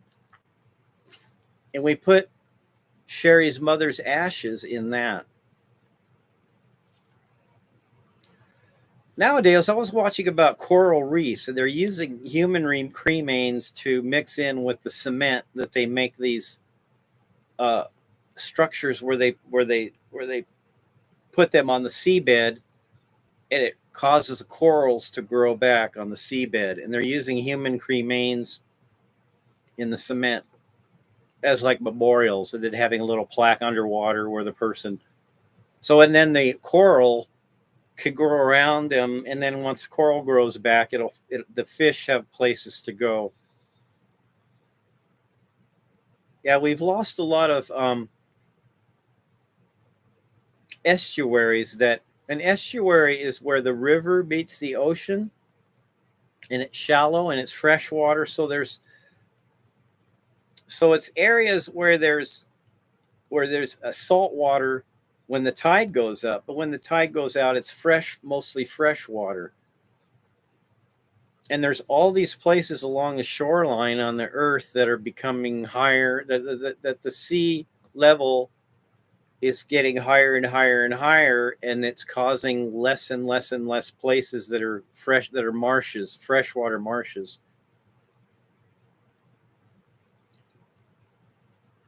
Yeah, you could go to a place where they make pottery,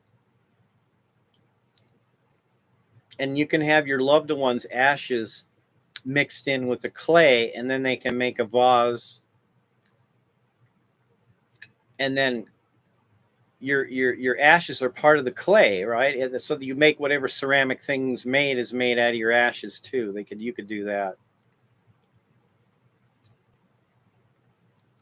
I thought about like farmland or an orchard, especially maybe orchards or orchard, to have my ashes spread out in like an orange grove or an avocado grove, or like a mango grove of mangoes or coconuts or something like that. Would be nice to want my ashes to be put somewhere like that.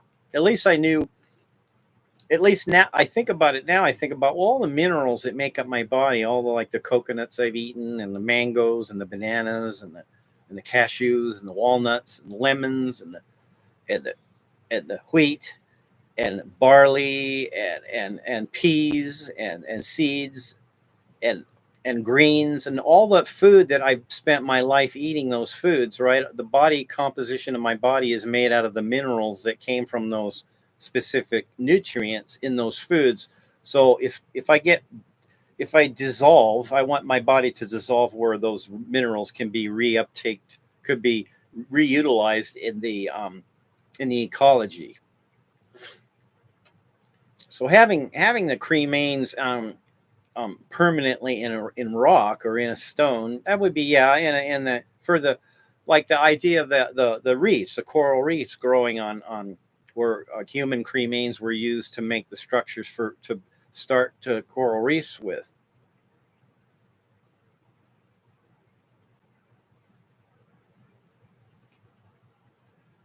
They have a garden at the cemetery near where I live. It's called a cremation garden, and they just let anybody bring cremains there and spread them there.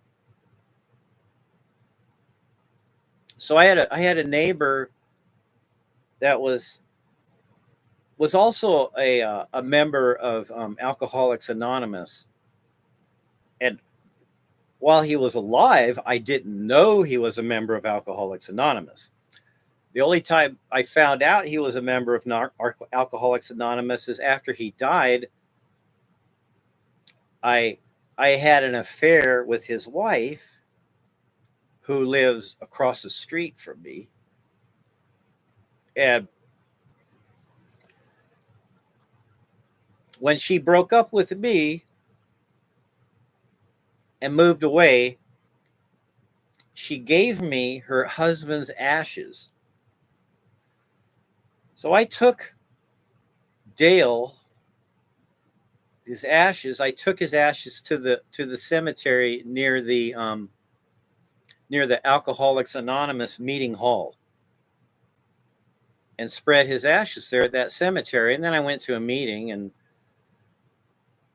I as well as his wife giving me his cremains in a container, she gave me all his 12-step books, pamphlets, magazines.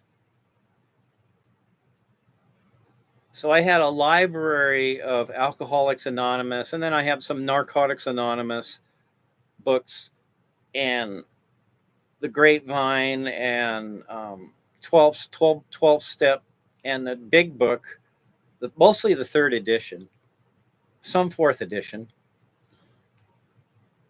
I took them to the meeting hall where they had the AA meetings, and I went to a business meeting. So once a month they have a business meeting, and I dropped off all those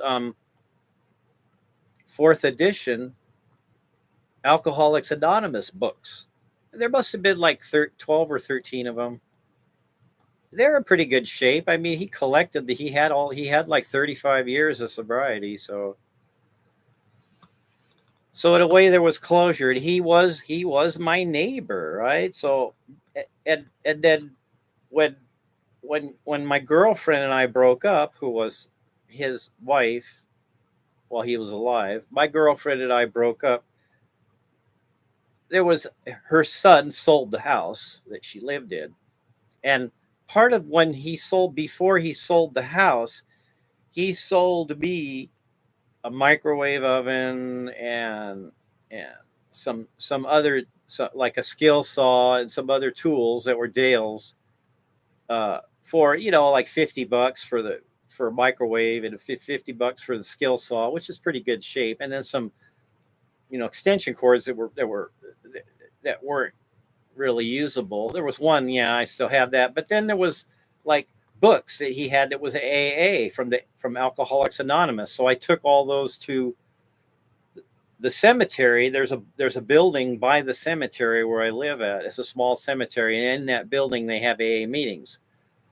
And it was just, well, here's these books, right? Because what can I do? Go to Half Reich's Books and sell them? They'll give me like 50 cents a piece for them. So I'm just better off leaving them here. And Alcoholics Anonymous, it saved my life. Like, I was going through a really bad marriage problems. I didn't have a job. I had bill collectors calling me every day, and my health was going. I was like drinking, getting drunk in the morning, and like I get like loud and be like obnoxious. And the cops were called on me because I was stupid in my front yard, having big bonfires and turning my radio up loud and bothering the neighbors. So the police were called, and the police were involved. I went to jail, had to go to court, uh, and one of the things was, well, just I'm obviously I have a problem with alcohol. I realize that. I wake up in a jail cell, with Bubba in the jail cell, and I'm like, what am I doing here? How did I get here? And I do really dawn on me that, yeah, I can't drink. I really have a problem with alcohol. It really does affect me in a really bad way, and it's dangerous for me. It's really dangerous. I could get into really a lot of trouble. I could have like gone to prison because I did something really stupid when I was drunk, and or got really sick or in an accident. Yeah. So the AA at the time was good. I went to the judge. I presented, my sheets that were signed, because every time I went to an AA meeting, I had the chairperson sign the sheet and date it when I attended. And it was probably one of the best things that ever happened in my life was becoming like knowing that I have an alcohol problem and I can't handle it. And that it does 9 times out of 10, it may be fine, right? I'll have a good time 9 times out of 10, or 19 times out of 20, or however many times. Most of the times when I did drink, I felt good. I had a good time. I can't say that some of the times I was drinking were bad times for me. No, it gave me release. It helped me deal with coworkers and things that happened, and problems I had to deal with. It was like a temporary way to just numb myself, to just get through it. Right. I was fine. And then, but that one time, like that, I got drunk, and then I wanted to stay drunk, and I tried to stay drunk, and I got more drunk, and I was like, yeah, I did bad things, and I made things, did things, said things that I wouldn't normally have did.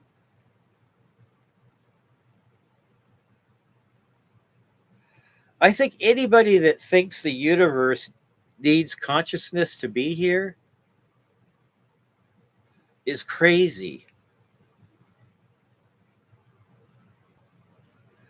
I think it's a stupid, archaic idea to think that the universe needs human beings here, or that there is a universe that has needs. I think that's just a belief in God, but it's like new agey, woo. And when you just realize it's all like forces and things acting on each other, creating different forces, when you could reduce it down to just particles and energy and the flow of the particles at some level, it's all determinism all the way down. Then why be a cheerleader for all of this? What's the point? Why be so like for the continuation of there being any consciousness anywhere? Why should someone suffer, right? So you're forcing a being into the universe that will just be a sufferer, that will suffer. And there's some long goal, there's some way off somewhere, there's some golden trophy, there's some major event, some great pageant in the sky, there's some huge, wonderful, beautiful, amazing thing that's going to happen that'll be like that everybody that's alive, when that happens, they'll experience it. It'll be so great and so wonderful that we need to continue on. We need to make sure everything stays alive and there's new life, and spread new life to other places other than the earth. That's crazy. That's madness. It's better just to like accept extinction. We had a good run. Yeah, it was novel. The universe did some novel things. It made life, it made consciousness, it made us, it caused us to be here. and now it's time for it to go away. Now it's time for life to end, right? And accept it, and just like, okay, that's what's going to happen. That's what's going to happen. There's nothing I can do about it. And trying to like make people believe in fairy tales, you know, screwing everybody over by lying to them, making them believe things that aren't true, right? Just so you could make yourself look better. Maybe you want to be like immortalized in the history books, and in order for you to be immortalized in the history books, that there has to be slaves. There has to be slavery, or a slave class. And if people stop having babies, then you won't have a military. There won't be soldiers to guard your borders. You won't have a technical class to be able to maintain the radar systems and the jet bombers and the missile silos. And you won't have the all of the big battleships, and the aircraft carriers. You have to have people. You have to have new people. Little children got to be born to be able to commandeer the ships, to be able to pilot the aircraft, to be able to protect the borders, to be able to keep the sewer systems going, keep the water plant producing water, and the grocery store shelves, the groceries on them. You got to have new people become young people grow up, and they drive trucks, and they work at the grocery store. They're dentists. They're medical technicians, and there's people that make clothing and keep the lights on, keep the sewer plant running properly, and the water treatment plant and the water delivery, and have all electrical stays on, and they have to maintain they have to replace the fuel rods at all the nuclear power plants and dispose of it, all the radioactive material. There has to be somebody around to do that. So they're always constantly making up they're moving the goalposts, and it's never going to be a perfect world, even if like you have somebody on a spaceship, right? And they're in this big, huge turning spaceship in the sky, and there's like robots that are growing all the food, and robots that are getting rid of all the garbage and the trash, and disposing of the waste. And there's robots that are maintaining the sewer system, robots that are keeping the electrical grid going. There's robots that are like putting groceries on the grocery store shelves. There's robots that are delivering groceries. And there's robots that are going in and cleaning people's homes, vacuuming the floors, washing the windows, doing the laundry. Everybody has their own personal slave robot. Even in the most perfect, idealized situation or condition of humans being alive, there's still going to be some kind of like a realization at an existential level, deep down to the very fiber of the person's being. They're going to know they're going to be dead someday. They're going to get old and fall apart, and they see the world around me. They see the world around them, and they look at history, right? They study history, and they look at what the condition of the planet is as it is now, and then they think they're not a multimillionaire person. They're not a billionaire that like lives in a mansion and has really expensive boats. It has like a whole big garage full of like all sports cars. It like is a really healthy person physically, and they have all these people around them that are serving them all the time, and there's like all these poor people that are like getting kicked out of their houses, and they're having to move, and they're living in tents out in the desert where it's really windy and dry and dirty.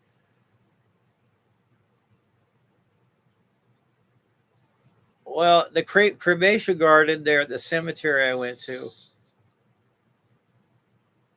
where I spread my neighbor's ashes, and I dropped off all his library of Alcoholics Anonymous reading material, that was free. I called them. I called them on the phone 3 times and told them what I had, what I was going to do, to call me back, and I left my number, and crickets. They never called me back. the cemetery, or I spread the ashes at the cremation garden. So I took the ashes to that cemetery after I left 2 messages on their answer machine at the cemetery, the office, told them what I was going to do, and then I just went and did it because they never called me back. I figured it was okay. Otherwise they would have called me back and said, no, you got to pay $100 or something. And I would have been fine with that. But obviously they didn't ask for money. So it was okay for me to spread his ashes there.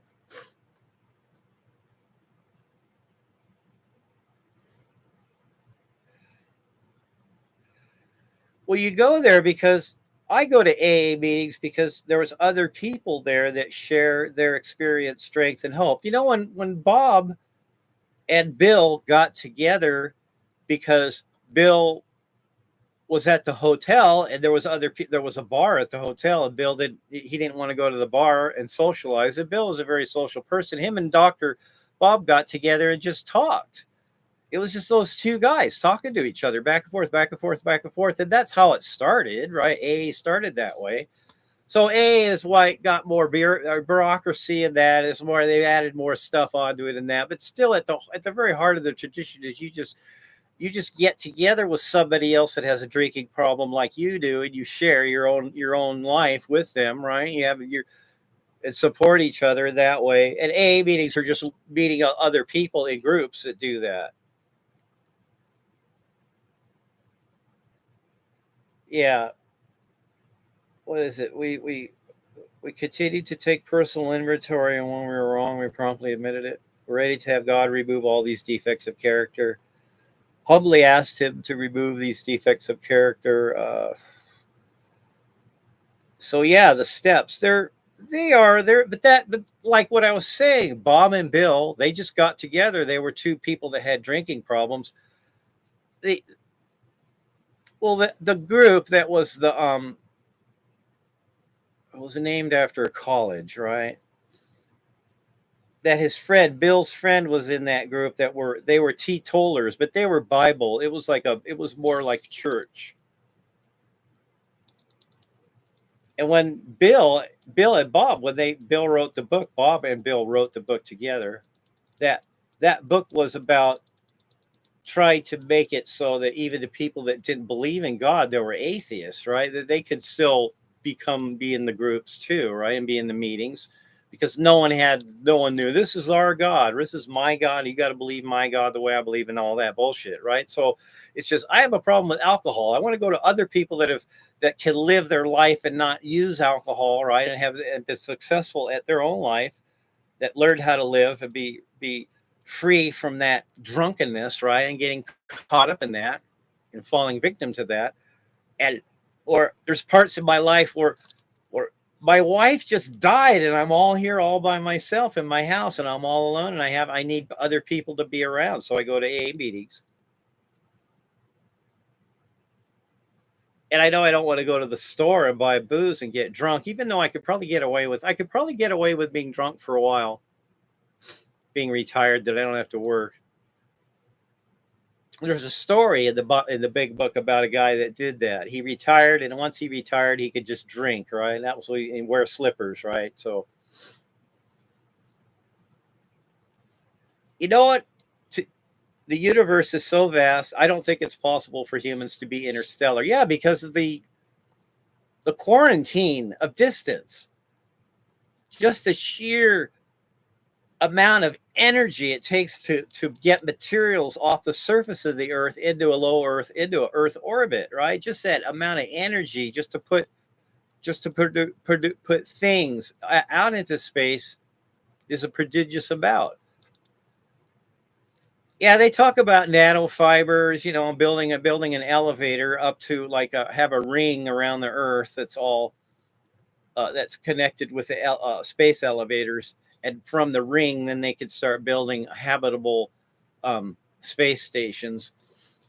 But look how dumb human beings are. Look how much we fight amongst ourselves. Look how much resources and time and money and sweat and tears and go into warfare and making weapons of war and fighting war and having a war, battling, and all of the ships and planes and tanks and armaments and all that energy and money and time and people's lives that go into maintaining the military industrial complex. So until human beings can get past that, instead of taking that energy and time and money and using it for warfare, we could use it to try to develop space stations and space colonization and living on the moon. I saw a show. It was about what they found on the moon. I guess there's new cameras the Chinese have put out there that have shown the different parts of the moon on the far side of the moon. There's riles that are lava tubes, right? There's these lava tubes under the surface of the moon. They found craters that are just that punctured the meteorite punctured through the surface of the moon, and it exposed a tunnel, which is part of a network of volcanic lava tubes. And some of them are really they say the models on the video were showing that they could build cities there, and it would be the main thing that I was like, huh? No, I was like shaking my head and I was going, what? They were saying that under the moon's surface, wherever that crater had exposed the undersurface of the tunnel where the lava tube was, they were saying that the temperature is a constant, like 63 degrees Fahrenheit. And they were saying how eventually they could take these tunnels and they could put plugs in them, or they could seal them off, and they could have like whole people living inside of these lava tubes, these really large lava tubes. Yeah. Well, that's great. You can enjoy alcohol, right? You can like drink and like have a good time, feel good, and it won't you won't be like noisy and loud and bother your neighbors. You won't like be late for work, or like you won't like spend a lot of money and then regret spending the money because you were drunk when you spent the money. You won't like embarrass yourself, drink and embarrass yourself, right, in front of your friends or people you know. That you'll be always able to drink and you'll feel good. You'll have a good time. The good side of you will always come out. Will show. You'll you'll never be late for work. You'll never have problems in your marriage. You'll never fight with anybody. You'll never have a really bad hangover. You'll always be like really stable emotionally, physically, mentally. You'll be always sharp mentally, able to make good decisions all the time, be quick, and stay really healthy, and drink once in a while. Go to a wedding, have a glass of champagne, hot summer day, mow your lawn, have a cold beer, or go to the bar with your neighbor. Hey neighbor, I'll go to buy your neighbor a drink at the local bar, and be fine, and be able to drink with other people and have camaraderie, right? And have a good social, go to the local taverns, right? Or go out to the nightclubs, go to like karaoke places and drink and have a good time, or drink with your friends at a ball game. And you'll be fine. You'll never have a problem. But there's other people that'll like have a fight with their wife. They'll call in sick at their job. They'll like yell and scream. They'll embarrass themselves in front of other people at a function, or even at their own, in their home or at their house. So they'll cause fight. They'll be fighting, or they'll have a really bad hangover, and they'll suffer physical ailments and medical problems because of excessive drinking. Because they habituated themselves to they started out, it was fine. They would drink like one beer once in a while, once a month, and they'd have like a glass of champagne at a wedding, and they were fine, or half a glass of wine at an anniversary dinner. And that was all they ever drank. But they did that for a while. They were able to do that for a period of time. And then one day they got drunk, and all hell broke loose, right? They from that moment on, when they were drunk, while they were being drunk, or while in the process of using the alcohol, something really bad happened to them, and the police came and put them in handcuffs, and they were embarrassed and blah blah blah. So those people are like, wow, I don't want to ever have that happen to me again. I don't ever want to get in a fight with my neighbor again, or get in a fight with my brother or my cousin. I don't want to have like the police called on me. I don't want to have to like call in sick to my job and and show up at a meeting and have a hangover, and I'm supposed to like be part of this meeting and have have notes and be really sharp on top of things, and I'm not because I'm really hungover.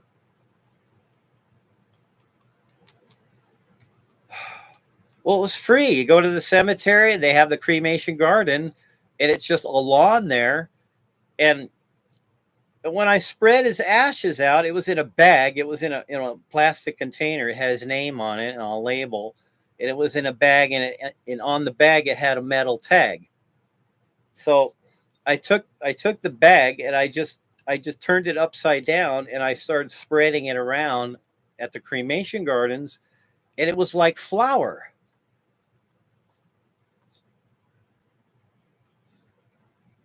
And when it landed on the ground, there wasn't any. You couldn't see any pieces of teeth or bone or anything like that. It was all like so finely ground that it was just a powder.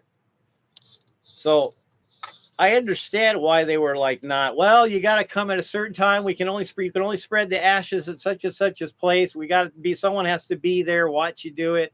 And I was kind of expecting that, right? I was expecting like, oh yes, here we show up. You have to show up at this time, and somebody's there, and if you want, they could say some words, and we prefer you give a donation so we can pay the gardeners who maintain cut the lawn and keep the landscaping up there and do repairs in that area. So in the future, if you do use the cemetery, then you should give a donation. And I was kind of like expecting something like that, but no, they never called me back. I called them twice and I left a message at the cemetery at the phone on the phone number, and they never called me back. So I just went there and I spread his ashes.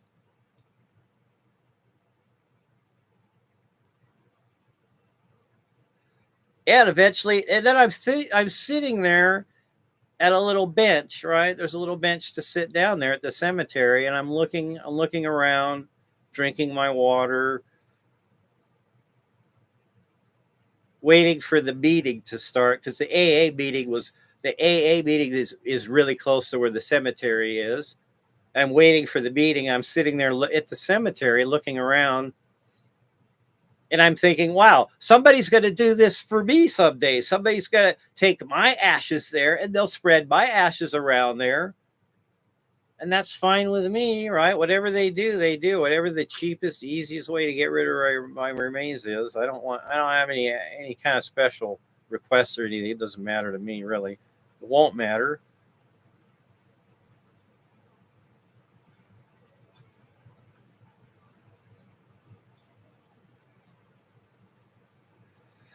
Well, good. I'm glad you enjoy alcohol.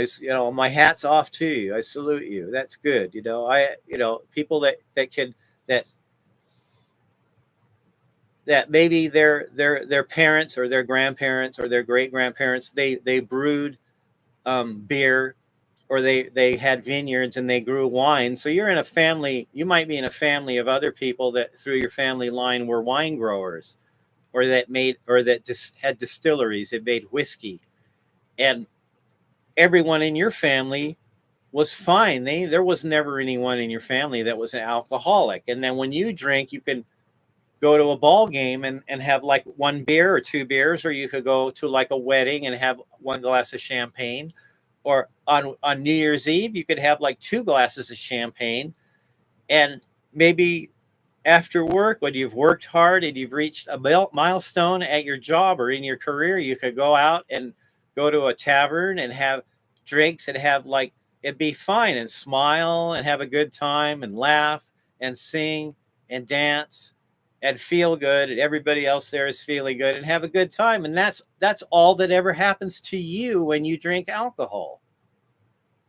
You never ever get in a fight. You never do anything real stupid. You never like drink to the point where you pass out. You never. Those things never happen to you. But people like me, when they drink alcohol, those types of things can and will have happened in the past. So I don't. So it's to me, I'm like having an allergy to it.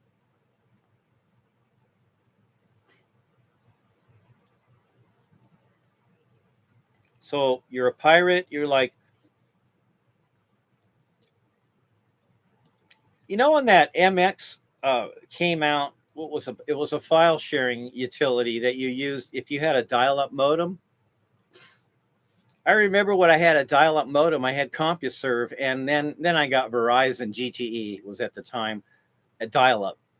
I had a 92 baud modem, and I would like get on there and dial in, and it was a file sharing. So if you had like music as MP3 files, you could have a folder and have all your music in that folder, and then when you log in with your modem, it would let other people take the files, the music files you had on your computer. It would allow them to copy those onto their computer. It, like, if for any reason it stopped, like you got cut off, it would end the song. But then when you went back and you logged in the future, and if somebody else had that same song, it would find that song, and then it would continue recording from where it got cut off and continue the song. And I use that. I probably have like maybe, I'm going to be honest, I probably have maybe 50 songs that are copies that I didn't buy from like Microsoft Music or Amazon Music or Apple Music. I didn't buy the song with money. That I got those songs for free when I used. So I did a little bit of that when I started. And then like as time went on, and then was like, oh, this is, you could just buy the song. So I would just prefer to like spend $1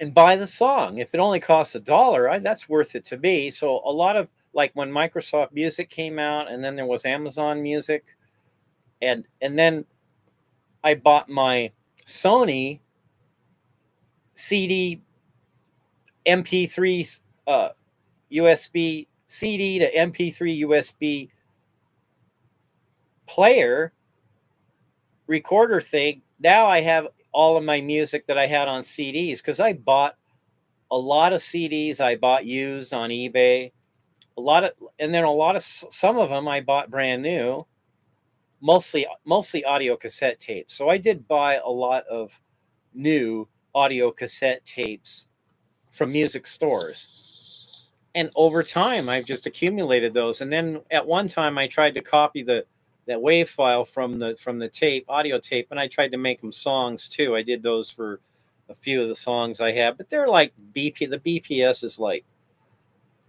it's like the bit rate's really lousy on those. So I bought, and eventually I like the song so much. If I like the song and I like the artist, then I'll buy the song. I'll buy the album. I'll find a used CD on eBay or at a yard sale, and then make it into MP3, and then burn it to an MP3 disc. So I have like now I have like, must have over 1,000 individual MP3 files that are songs. But my pirating days, I only did pirating for like just a little tiny bit, like for, less than maybe 6 months, and then it was like you could buy it. So why would I just try to get it and not pay for it? So it was cheap too. I mean, Microsoft Music, when I had signed up for Microsoft Music, you had to burn the song into a CD when you uploaded it, or when you downloaded the song, you had to burn it and onto a CD. So when Microsoft Music, the ones that I didn't do that with, right, I just left them on the cloud, they locked the song. I couldn't do that. It was like they got to a point where I couldn't even log in. I couldn't. They locked all the music. So I think there was still a time when there was copyright issues, when the artists and the music producers were afraid of people copying and not paying for using artist materials, right? So that, yeah, I feel for the average person that when those artists wrote the music, it took them a long time to make the song, and they had to think about the song. They had to write it as poem. They had to rewrite it again. They had to practice it for a long time on the guitar, on the piano. And then once they had the song and they knew what song they were going to make, they had other people, musicians, play with them. And they had like somebody that recorded the music that was an engineer, and they had sound equipment. And then it had to be distributed so that they were known, the artist was. So it cost money up front. Someone had to pay. So getting the music for free is ethically, there is a problem with that. You know, even if they're wealthy already, right? Even if the band or the group had money already, even that you're still going to pay for it, because it's just, you wouldn't want that to happen to you. If you were an artist and you produce something, you wouldn't want all these people to copy what you did for free. It would, yeah. So you would be like, well, what gives anybody in the future any incentive to be creative then, right?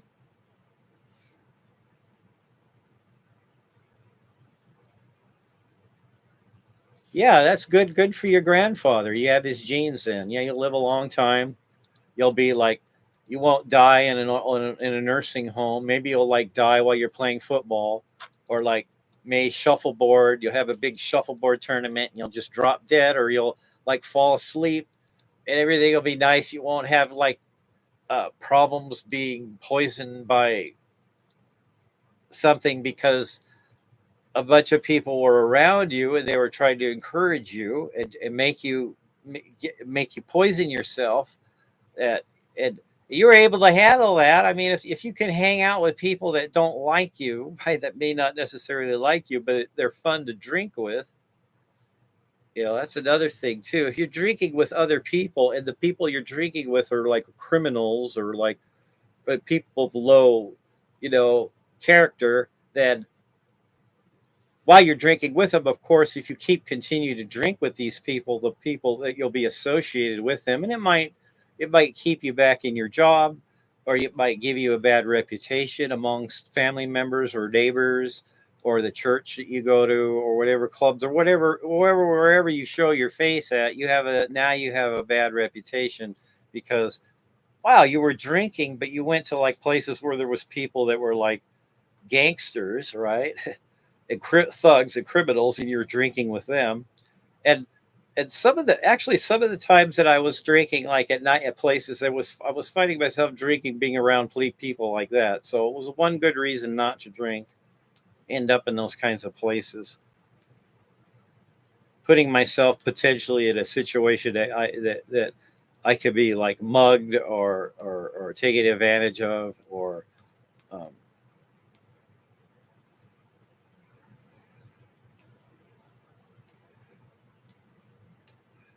well, that's me. I did stupid stuff when I was drunk too. And what happened to me, it's like I got burned so bad in a fire, and now I'm like real cautious about fire, about being around fire, about I don't want to get burned again, like what happened to me. So for me, it was like something really terrible happened to me that was so traumatic that it, now I'm like, I'll just never drink. I'll never use alcohol again or drink it again in my life. And when I had an abscess in my tooth, when I had a cap put on my tooth and it got infected and I couldn't see the dentist and I was in a huge amount of pain. I had some Everclear with cannabis oil in the Everclear, and I put like a few drops in my mouth around my tooth, and it made the pain, the toothache go away until I could see the dentist. So I did use alcohol um, a few years ago. But that was when I used alcohol. I had like a eyedropper full of Everclear with cannabis, THC oil, cannabis in there in the tincture. So I don't completely, for medicinal purposes, like very very very seldom, or under certain circumstances, I would use alcohol for medicinal reasons only.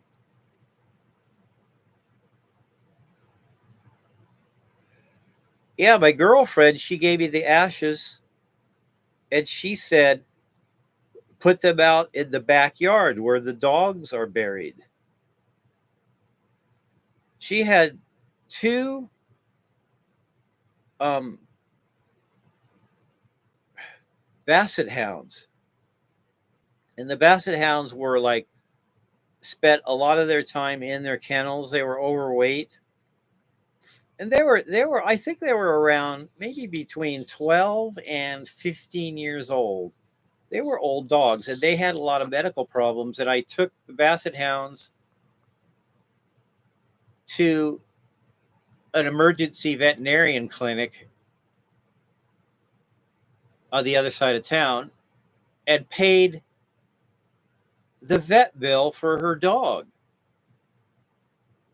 And then the dog didn't get well. The dog continued to get sick, to get failure to thrive. So we took the dog back to the expensive veterinarian, the 24-hour, 7-day a week veterinarian hospital. We took the dog back to that hospital that they gave a physical exam, and they gave some prescription medications for the dog that was like almost $1,000 out of my pocket that I paid for.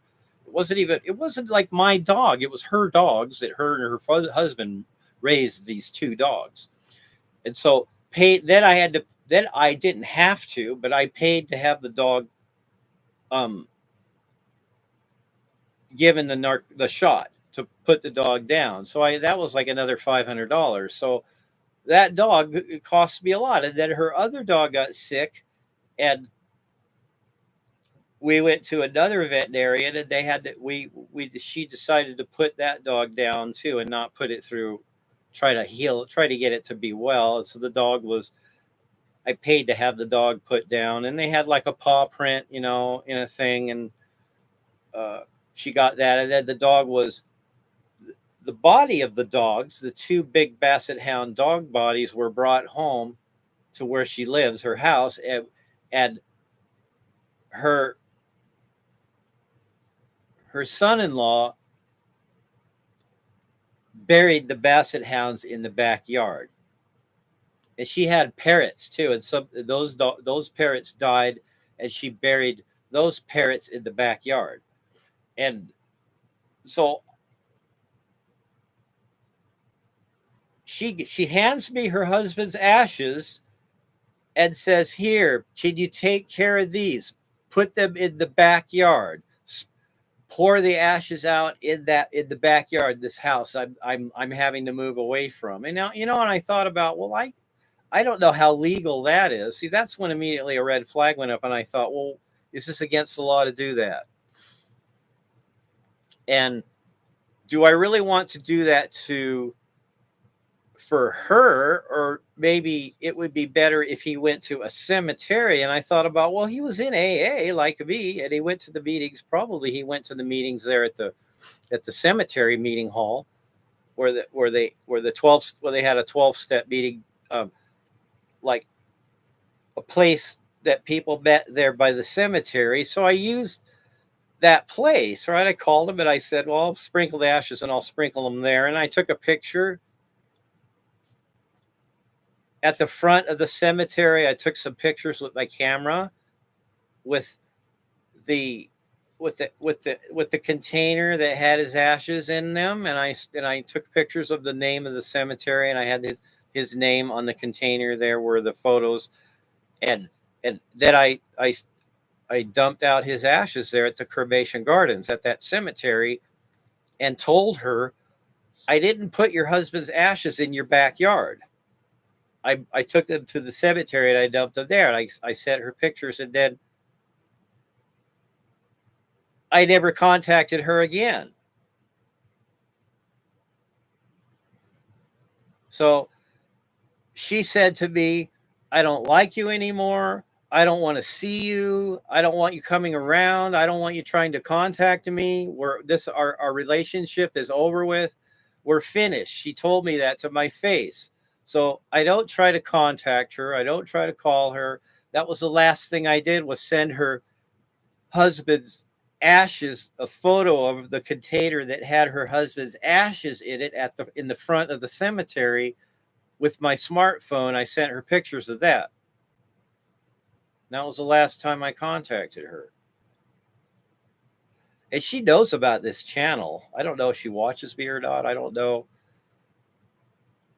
if her son watches the channel, and he knows about it. But if you can't say anything nice about somebody, don't say anything at all. That's what my wife told me, that Sherry, a long time ago. If you don't have anything nice to say, keep your mouth shut.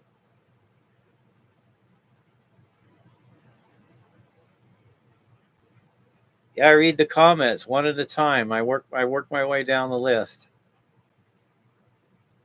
I'm slow. I'm old. I can't just read everything really fast. I have to take my time and think about what the comment was about and read and respond back to it as a courtesy. And that's what I do. If you go look through the other people that comment, I'm not going to read your comment before they posted their comment. I'm sorry. I guess maybe I don't do it. I'm not supposed to do it that way. Maybe the other people are only supposed to. They're supposed to read the comment right when it shows up, and I'm not doing that. I'm sorry.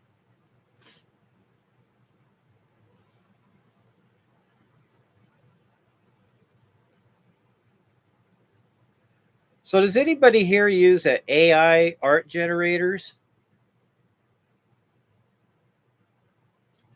Like the Facebook Messenger AI art generator, or chat AI chat programs, or like has anybody out there ever tried to generate an image from a description? And what kind of results did you have when you did that? Or like, did you have a lot of questions in your mind about things, and you went to the chat GBT and had a lengthy converse at length on certain subject matters with the AI chatbot? What kind of results did you get?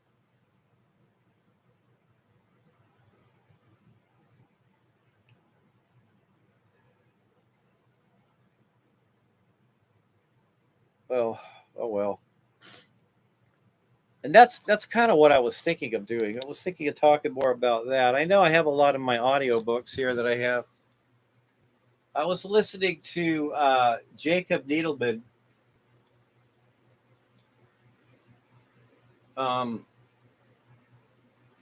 on YouTube. He had some videos he posted there. There's some books that he wrote that are audio books, that Money and the Meaning of Life. Jacob Needleman. I have that one, and I was going to listen to that on audio. These other ones that are the knowledge products, those audiobooks, the whole philosophy series was read out loud, narrated by Charlton Heston, which is the one that has the blue line across it there. Those audiobooks. Sorry about my hand is shaky. I am holding this Chromebook in my hand while I'm showing you my audiobook library. And there's a lot of these books that I bought over a long time. I've had them. Actually, I have my name there on the degree on my certificate. Those were hard. That was hard to get. It took me a long time studying at school, doing the assignments. It took hard work and long hours and time and effort and commitment to finish school and to get that degree, to get that piece of paper with a frame around it. It took a lot of hard work to get that. It took a lot of time and effort to buy those. Most of those audiobooks there I bought at the bookstore, and I paid full price for most of those. The knowledge products, the audio literature, the what was it, the audio scholar, and then the teaching company, and then I have some Dove Audio, and I have Simon and Schuster, and some other not as well known publishers there. Yeah, Bertrand Russell was like, I came across Bertrand Russell at the library when I lived in California. But when I was at the library and I came across atheists, right, atheist philosophers, I always had like a second thought about why are they atheists? Maybe there's really a God, right? But they write as if they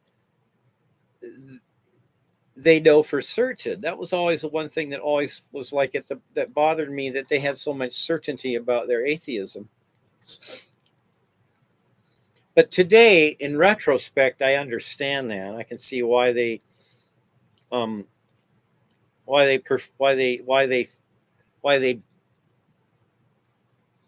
adopted an atheist viewpoint, or they were brought up to be atheists. So that when they were brought up, when they went to school, most of what they studied they didn't study religion, or mythology or anything like that. Most of what they studied when they were growing up or in school, or their parents were atheists,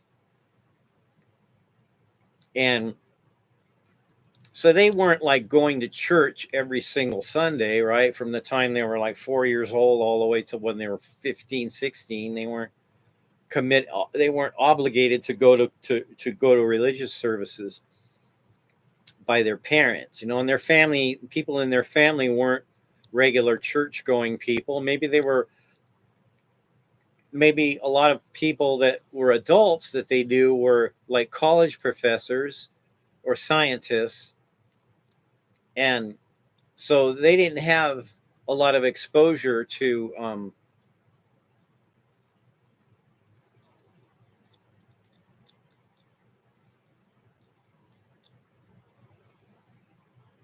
ideas that were either you do it or if you don't do this, this is what's going to happen, right? You're constantly told that in order for you to like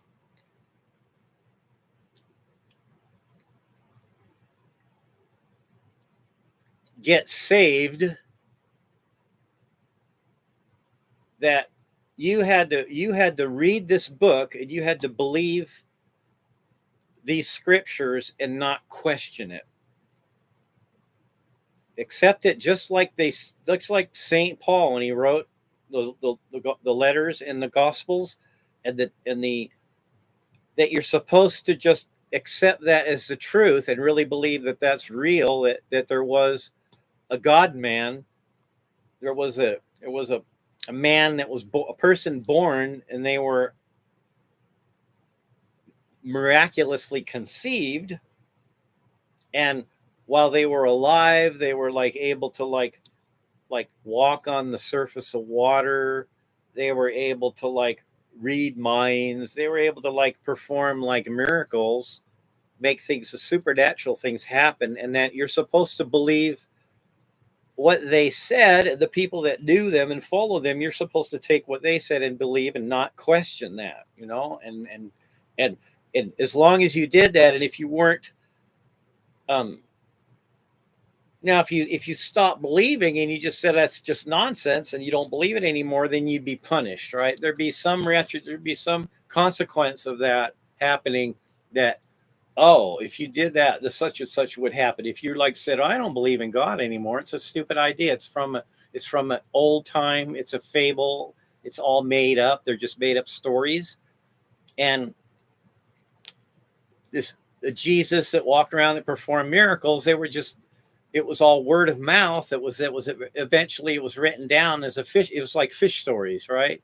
I caught a fish. It was this big, right? It was like an exaggeration like that. Somebody told a story and they heard it, and somebody told the same story to somebody else, and they changed it a little to make it more interesting. So 5,000 people went out because they're hearing a guy talk, and he's like really eloquent. He could really say some amazing things, and everybody was really interested in what he had to say. So they left their homes, their work, their places of where they were staying, and they went and they followed this guy out into the wild areas, into the wilderness. These thousands of people did, right? So they get out there, and they don't have, no one has any food. No one brought any food with them, right? And they're sitting there, or everybody's thousands of people sitting there, and there's one guy sitting there, and everybody's watching him and looking at him. And then he lifts his hands up with a piece of bread, and he lifts the other hand up, and he's got a fish, right? And he says, "Oh, great and powerful Oz, commander of the universe, chief of the armies of the angelic beings, the hosts of heaven, here's this fish divided into millions and thousands of fish. Here's this loaf of bread. I command this loaf of bread to be made into thousands and thousands of pieces of bread." And then all of a sudden, all this bread appears like that. If fish appear, people are just like standing around, and these fish appear, and these pieces of bread appear. And you're supposed to believe that. You're supposed to believe that that really happened. No, it was more like, well, people were like, had these tunics, right? They wore the cloaks, right? And the long sleeves, and they had pockets, and they probably had satchels they carried around like bread in and fish and that and water. You know, they had pouches with water and all these. And there was all these other people. They didn't have much. They might have brought some snacks. They had a few snacks in their pockets, right? So what really happened was he sat down and he took what he had as an example, right? He took the food that he had and the pieces of bread he had, and he started dividing it up, and he just started handing it out. Just here, have some of this. Here, everybody have some of this, like that. And then people were like looking around, and they see everybody's like passing it around. So they got what they had out of there. They were carrying it around, but then they didn't want anybody to see that. They were like, well, I got food here. I'm not dumb. I didn't come out here and knowing that I wouldn't have anything to eat. So I did stash some food away for myself. So people were just taking that out, and that's how that started. That's the story, right? So if you really analyze things in a logical manner, and you see the context of the times, and see a person from the 21st century, imagine going back in time and living in the first century and experiencing what those people were experiencing at that time. It wouldn't be like it wouldn't be all these exaggerated claims that were made, right? There would be real. Oh, you would see, oh, that's how that story started. Oh, I see. The one guy, he was really tall and really good looking, and he had a really good voice, and he'd go around and he'd talk and he'd tell stories, and everybody would listen to him, and his voice would travel for a long distance. Then there was another guy. He was like a doctor, and he knew about medicine. He knew about healing and potions and how to make people well. And then there was another guy. He was like, he lived, and he was very scholarly. He would like hang out at the temple all the time, at the synagogue, right? And he would read. He learned how to read scrolls, and he read. So there was maybe like 3 people that were like, one guy did this, one guy did this, one guy did this, and then they made up stories. People like, oh, that's what happened. And somebody would tell somebody else, oh, that's what happened. We have to pay the tax. You can't come into our town unless you pay here. Before you enter, before you do any business and go to the market, you must pay a tax. So he knew about a pond where there were fish, because the last time he was there, he was hanging out at the pond, or where the bathing area was, where was pools of water. He was hanging out there. There was fish, and he seen like a kid. He took a coin, right? The kids were playing, and the kid threw a coin in the water, and this one big fish, right, swam up and swallowed that coin. Okay. And he knew there was a fish there, and he remembered what that fish looked like. Oh, this was a big fat fish, and it was like it had a big mouth. And so when they asked him for money, right, and he didn't have any money on him, he knew there was a fish, right, that had swallowed that coin. So he told the guy, go to that pond, get that fish, cut him open, and you'll find a coin and pay the tax with the coin. So So it wasn't a miracle, right? It wasn't that he said to the fish, appear, metal appear inside of a fish. He didn't make it like happen like a miracle, like it's supernatural. It was more like, and the same thing with the wedding feast, right? He turned the water into wine. Well, imagine living back in like in 20 in the year 20 AD, right? Imagine living back way back in Galilee, right? In Palestine in the first century, and you go to a wedding, right? And they have all these big vases, all these big clay pots, right? And they fill those with wine. They're held in these clay pots. And they probably like have a lot of these clay pots that are around that they've used for wine. And over years and years and years of filling them up with wine and dumping the wine out, filling them up with wine and dumping them out. And then they sit and they dry. There's no wine in them, so they're drying out. And then they fill them up with wine and they use it again. And over years and years and years and years, you have these big clay jugs and they're full of wine. You're being used for wine regularly. So after like they sit around and they're dry, there's hardly any wine in them. There might be a little wine at the bottom, but it's like all of that. Most of it's evaporated away.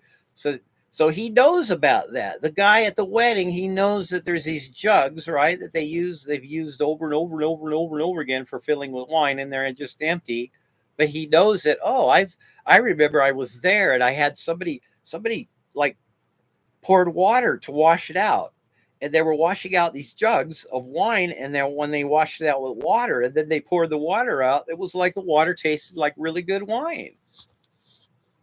And he knew about that. So when the wedding came, they ran out of wine, and everybody was like, we're out of wine, we're out of wine. He said, no, go and fill these jugs up with water. And they did that, and they were wine. So, there was no like magical, supernatural changing a molecule of water into, ethanol molecules that were mysteriously, magically, instantaneously changed by a whim, on a whim of by magic, by a supernatural power. It's just a story. They told a story. Somebody else told the story to somebody else. Somebody else told the story to somebody else. We were on the boat and it was stormy and the wind was blowing and it was really, really stormy, and he was asleep, on the bow of the boat, and he was like sleeping, and everybody was really scared. So they woke him up, and he's like, oh, he's been out here before. This is the same. He's had this. When he was a kid, he was out here, and the same thing happened when he was out here fishing before when he was younger. And it's always the same thing. A big storm comes and it blows around and gets really wavy, and then gets calm and it goes away. So he knew that, right? He's in the boat bouncing around just like, and then they wake him up, and he gets out. He stands on the bow of the boat. He raises his hands and he says, "Water be calm, wind be calm," and it gets calm, right? Well, so what, right? He knew. He was just knowledgeable about weather, right? He could just say, well, eventually the storm's going to pass, right? So we'll just get up and do that. And somebody told a story, and they said, oh yeah, he was sleeping in the boat, and he got up and he yelled, and it was funny. Everybody like, and when it got calm and they were all feeling, everybody felt good.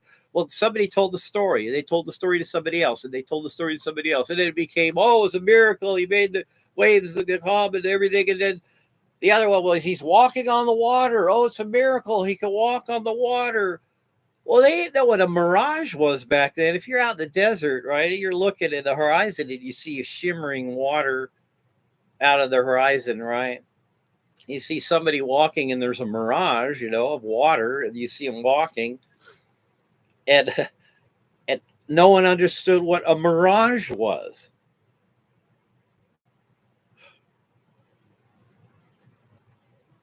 It was the same thing. It like people give too much.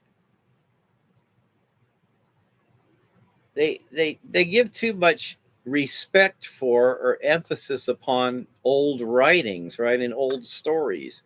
Like somehow they're relevant today. Well, I've heard it said that if there was a doomsday event, let's just say everything went to shit, hits the fan, right? And it's without rule of law, and everybody's just these like we're all like living in caves again, because whatever, there's a nuclear war, whatever happens, and then we have to go back and become like live real primitive again, that the Bible would get really popular. And it would become like everybody would like, people would like join churches, and they'd take the religion really seriously again. And like,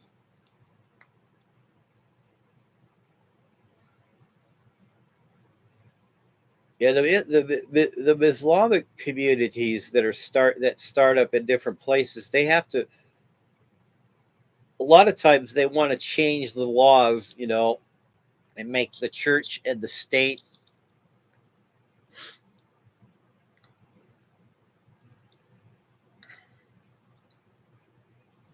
That's scary. That's like that Agenda 2025.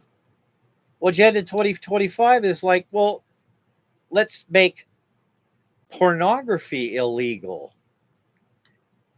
So even if a man is not married and he's not um, in a relationship with another woman, or a man for whatever, that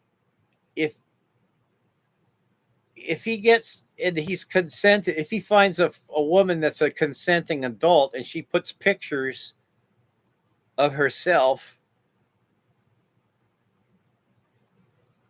in sexually gratifying ways to the man to draw the man's attention, and the man supports her, right, and he's not married to her, then that's a sin, right? And so there's people that are like evangelical Christians, and they want to outlaw pornography. It's called Agenda 2025. I don't know if anybody heard of that out there. We would make like, websites where there's pornographic material, or any website sharing, women sharing or men sharing themselves, or even like maybe dating apps. I don't know. It's like, how can you stop adults that aren't in a committed relationship from wanting to be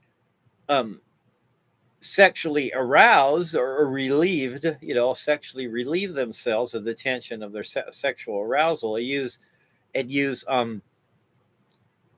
so unwillingly and voluntarily, without coercion, put themselves out in an image on the internet of themselves, with the intention of making a man aroused. And they did, while they were doing that, they enjoyed themselves. There was no they weren't forced to do that, or coerced to do that. They're not a slave. They're not being held captive to do that against their will. So it's something that's legitimate. That's an adult with another adult. That's all consensual in a private situation, without any minors involved or children around. They want to make that against the law. What? What?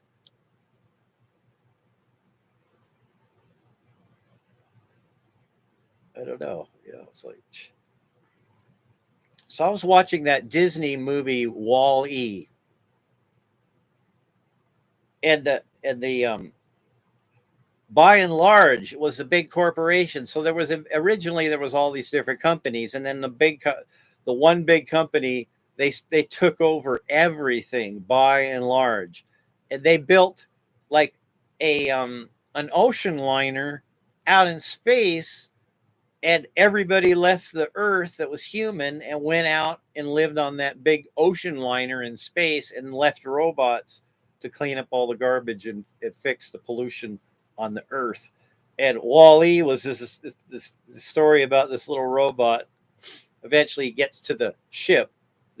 He finds his way to the big ocean liner in space, and everybody, it's been like many generations of humans living on it. So they've all become really fat and lazy, and they hardly have any like bones.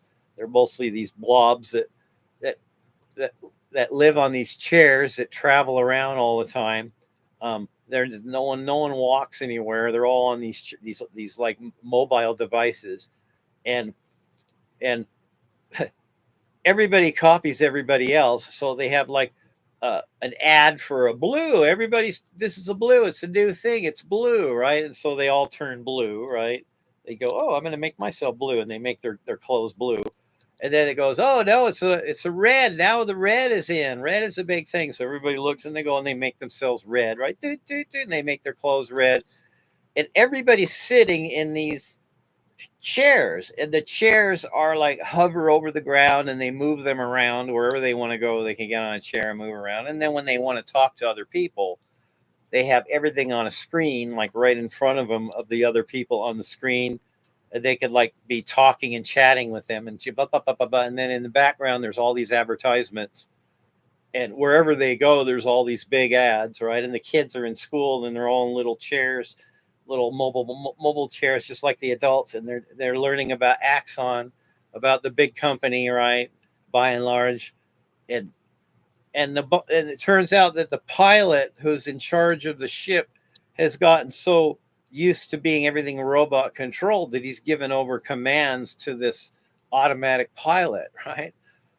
On the space station, or on the space. It's a big, like, it's a big ocean liner that goes in space, and it's the whole thing was is they planned it all out to where the Earth would have to, nobody could live on the Earth, and they had to leave all these robots on the Earth to clean the Earth, to make the Earth pollution free.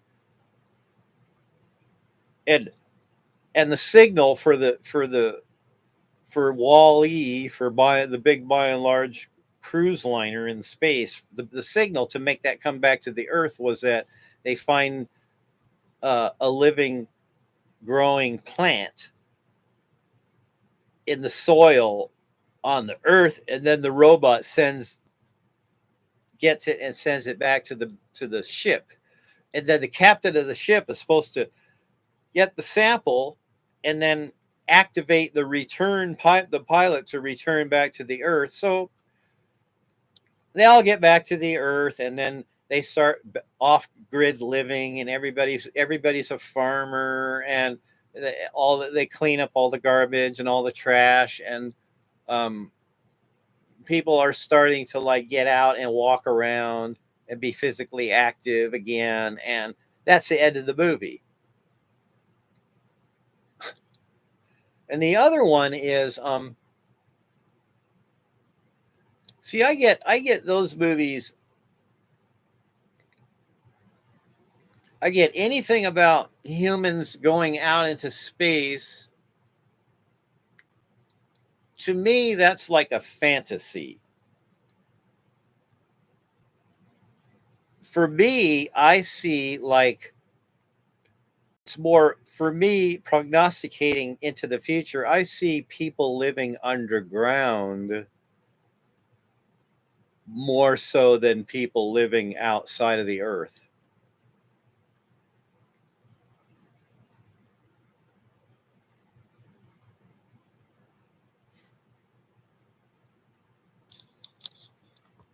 Yeah, there's a book I have. I haven't always been down on technology, and so much of a Luddite person, right? Because I'm probably more of a Luddite that doesn't like technology. That when I was younger, I liked it. I thought I thought it was good, that it was helping people, that it was like beneficial, and now that I'm older, it's like I have like a pile of computers here, right? I got all these computers that were defunct computers. I have a, I had a 286, and then I put together a 386, and then I bought a 486, and then I bought a 586, and then I bought netbook computers, and then I bought smartphones, and then every time I bought something, and it was always obsolete, right? As soon as I bought it and had it for a year, it was obsolete, so I had to buy a new one, right? And I have a whole history, a trail behind me in my life of all these electronics devices, from the time I was like a kid when I wanted a tape player, to when I was like when I bought this thing here that I have right now, this Chromebook, and this is the fourth Chromebook I've had. Because what happens is they drop on the floor, and the connector would break, right? For the power connector, that would break, and it was fall. I fell and it dropped so many times that it got the bezel came out of the frame, right, and started peeling off the frame. And that one I taped it, put duct tape on it, and I gave it away to somebody. I gave it to my girlfriend to use. She wanted me to buy her a PC, like a laptop PC. Like she wanted me to spend like $1,000, $500 and buy her with Microsoft Word and Office and with a CD player and a full with all of that. And I was like, well, here, you can have this. I use it and it still works, but you can't close it, right? So you have to keep it open all the time. And the power still charges on the battery. And this one's okay. I don't have this one on my charger right now, so it's probably 3 hours. It's been since I started this live streaming. Battery should be pretty low by now. Let me look here. It's got it's down 41%. So I have 2 hours and 13 minutes left on it. There's a way to share a screen on here, and I'm not sure how to do it while I'm in live chat. How I can share. Oh, here it is. Maybe share screen. All right. But I'm afraid to do that because I haven't really.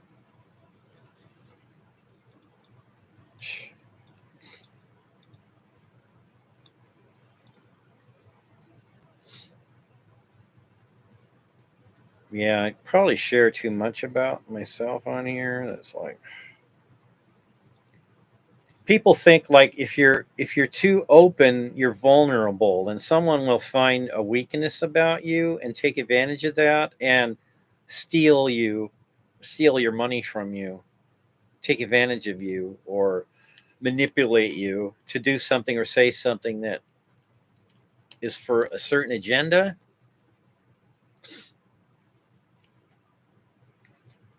There was a guy, he was a radio show host, and he had a show on about he was called the Bible Answer Man, and he would talk about cults.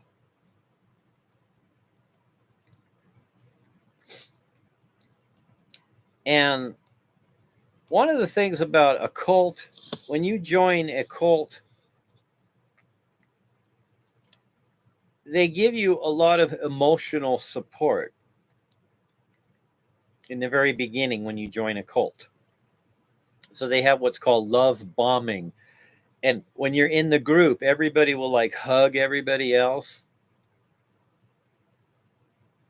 And there'll be like a leader, right? Who's a not the leader, but the sub leader, and they'll be like telling everybody what to do, and you can't leave.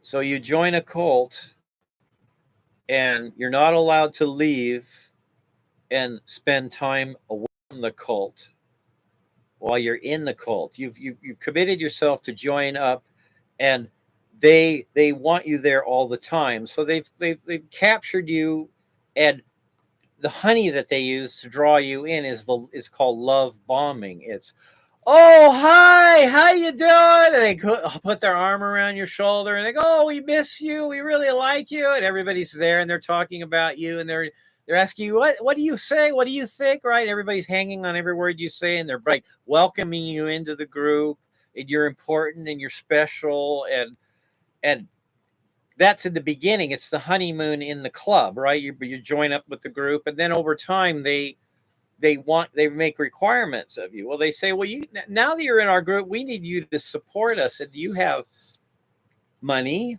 that if you want to stay with our group and you like us, you have to pay a tithe to be in our club, right? You have to pay a membership fee.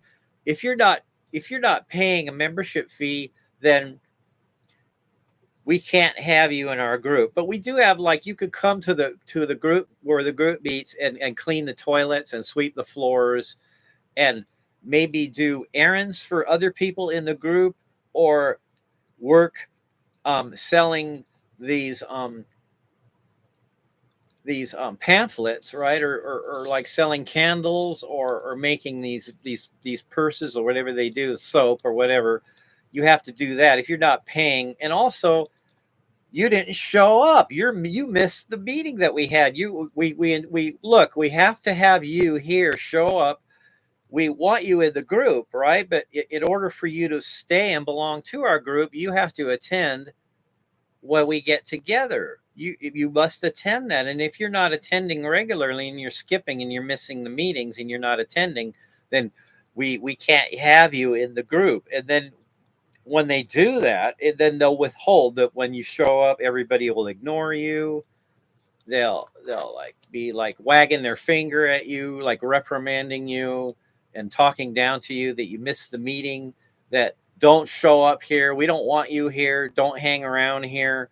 uh, we only want people that are committed. We want you have to be either 100%, you're showing up every Sunday, you have to be here, you're showing up every Wednesday night for our group, and you're either part of the group or you're not. But in the very beginning, when you're maybe interested in joining the group, or you want to find out what they're about, they're very welcoming, they're very, very pleasant and very nice to you. They treat you really well, respect you, and invite you, and want you to be part of them and all that. In the very beginning, it seems very nice and everything, but over time, when maybe maybe you have disagreements about the doctrine, and then immediately the leaders will come at you, and you can't be saying that, we don't believe that, you must blah blah blah blah, you must adhere to our blah blah blah blah blah if you want to be part of our group, like that. And you're either in or you're not. And if you're not in, they don't want to see you, they don't want to know you, they don't want you around, because you're not tithing, you're not giving money, you're not coming to the group when it meets regularly, like you would said you did in the very beginning, when we were like nice to you and welcoming you in and all that. So it would be nice, like you're somebody that you love dies, and you're missing them, and you're lonely, that you could go to this place, and when you go there, you pretend like you pretend like you believe this stuff when you really don't. But you just go to the church, and you show up there because it's fun, because they have like bingo games, and they have karaoke, and they all go bowling together, and they have clubs, and they all have their camping trips and that, and it's fun to join up. But as far as like the doctrine, you could just like mouth that you believe, oh yeah, blah blah blah, I believe, blah blah blah, but really you really know it's nonsense, and you don't believe it. And but you keep going because, well, there's cute girls there, right? There's single girls that are cute, so I'm going to keep going to this church, right? Because it's cool, and their music is nice, it's friendly, and I like to sing. But like a God that became a human and then lived on the earth, and that was able to do like to perform miracles, to change the laws of nature, to have power over the natural world, that could command a decomposing corpse to become alive again and become returned to a full vigorous life. That there was a being that could walk around the earth. It would like it would be able to like grow people's limbs back if they had really bad leprosy. They could like cure blindness. They were like able to like remember all of the intricacies and details of all of the Old Testament and the scriptures. And when anybody came up to them and would start talking about the Old Testament, they knew blah blah blah blah blah right away what to say. They were expert. They were like really like their voice, like they could go out on a boat and they could talk, and thousands and thousands of people could hear them talking. And they were really good looking and tall, right? And everybody liked everybody wanted to be with them and hang out with them, and like, okay. And then he died. He got the government killed him, and he died. And then the people that were still alive saw him again come back walking around, and is it like he came back from the grave. So if you don't believe that and you don't take that seriously, then we don't want you in our church.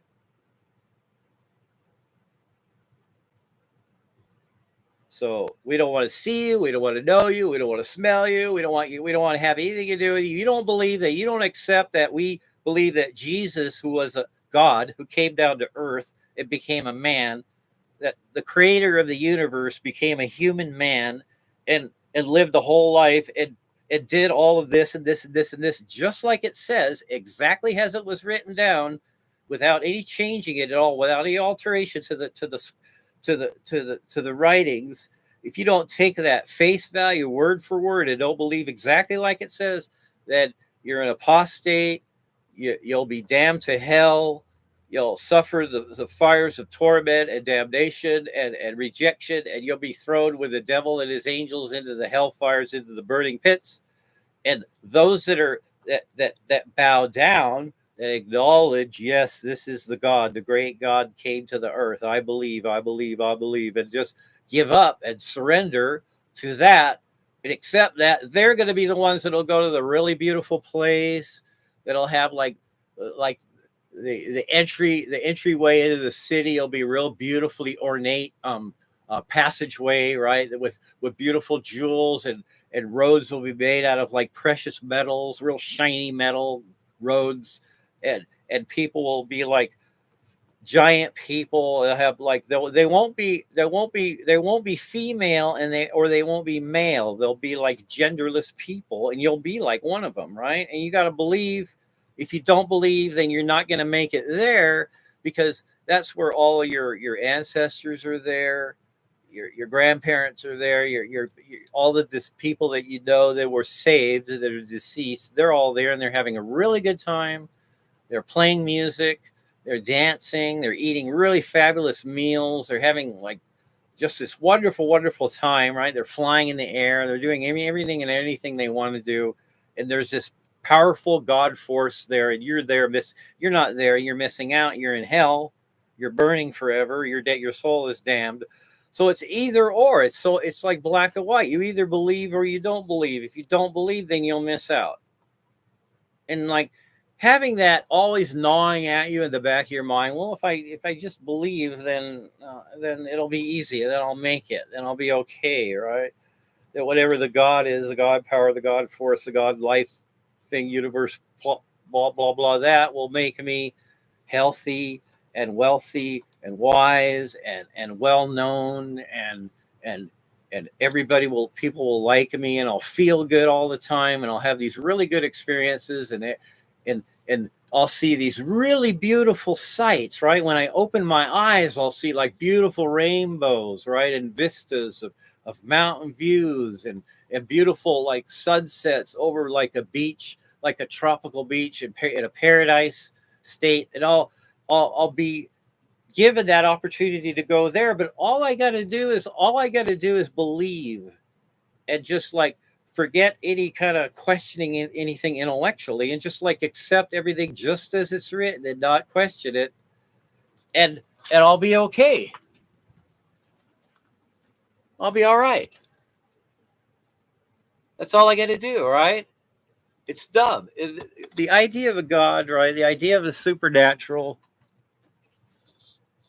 Well, let's just say the universe is infinite, right? For all intents and purposes, we live in an infinite universe. So the Earth is an anomaly. It's odd. It happened this way, and it's statistically improbable in the context of the data that we currently have about the planets and other planets that exist. So the data that we have currently in the science, that it's a fact that the Earth is very rare. It's very there were a lot of circumstances in it, and things and events that had to take place in order for it to turn out the way it turned out. And what we see so far with our telescopes and our instruments and our probes and the spacecraft that we've sent out and imagery that we've done, we see it that it's very, very, very rare that there's a place that can support life. And we use that as dogma.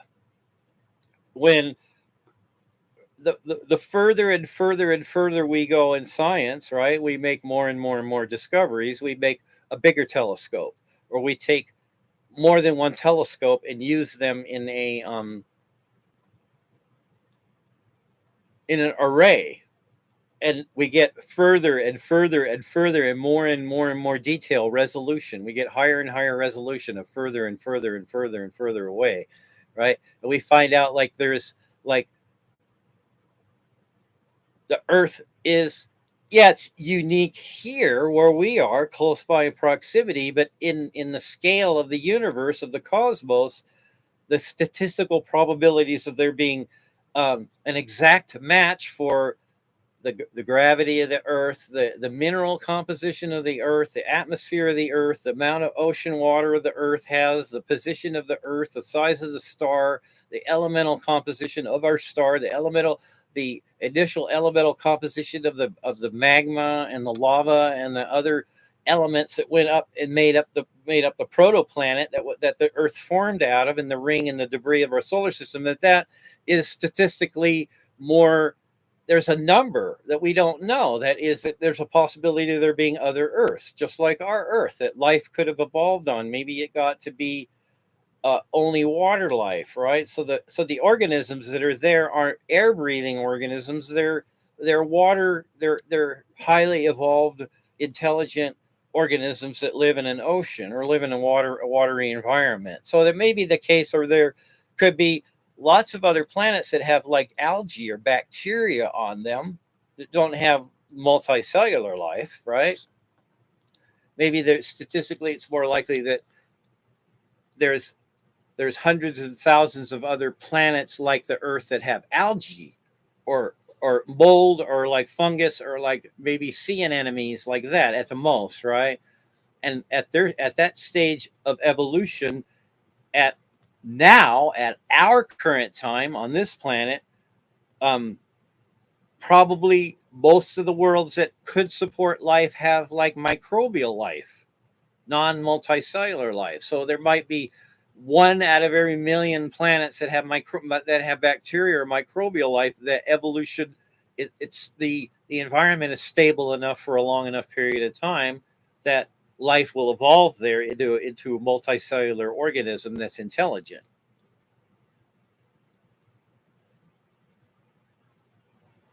But apparently, all we know right now is that life is really rare, and it takes really, really, really, really narrow circumstances in a very narrow range of temperature, gravity, the elements, whatever elemental compositions there is, and there being a moon too. I mean, no one thinks if there was never a moon, there would never be any life on this planet. Because what happened was the moon formed through coalescence, right? So the object hit the Earth, and the material spun off, and the moon was like really big blob of molten, fiery, with being bombarded by comets and meteors in the very first few million years after the moon formed from the body that hit the Earth. That forming moon was close to the Earth, and the tides from the oceans were like hundreds of feet. And as life was evolving, as the pools were filling and receding and filling and receding and filling and receding, and the rains came and it washed, and the minerals mixed. There was mixing and mixing in it, and it went from cold to hot to cold to hot to cold to hot, and it kept this all. And the plate tectonics, all of that, and it was just the right amount of water. It was just the right amount of sodium chlorine. It was just the right amount of calcium. It was just the right amount of iron. It was just the right amount of hydrogen and oxygen. It was just the right amount of all of the minerals that our bodies are made out of, that we depend on, that plants grow out of, and that composition was just specifically proportioned enough just to make life evolve on this planet. And the conditions were just the temperature and the conditions were right, and the tidal forces were right with it. There was a tidal body that helped life along too. So it was like there's all of these. Yeah, they had to be one thing. It had to be this thing. It had to be this thing. All these things had to line up just right in order for life to form, because it's really, really, really, really, really rare.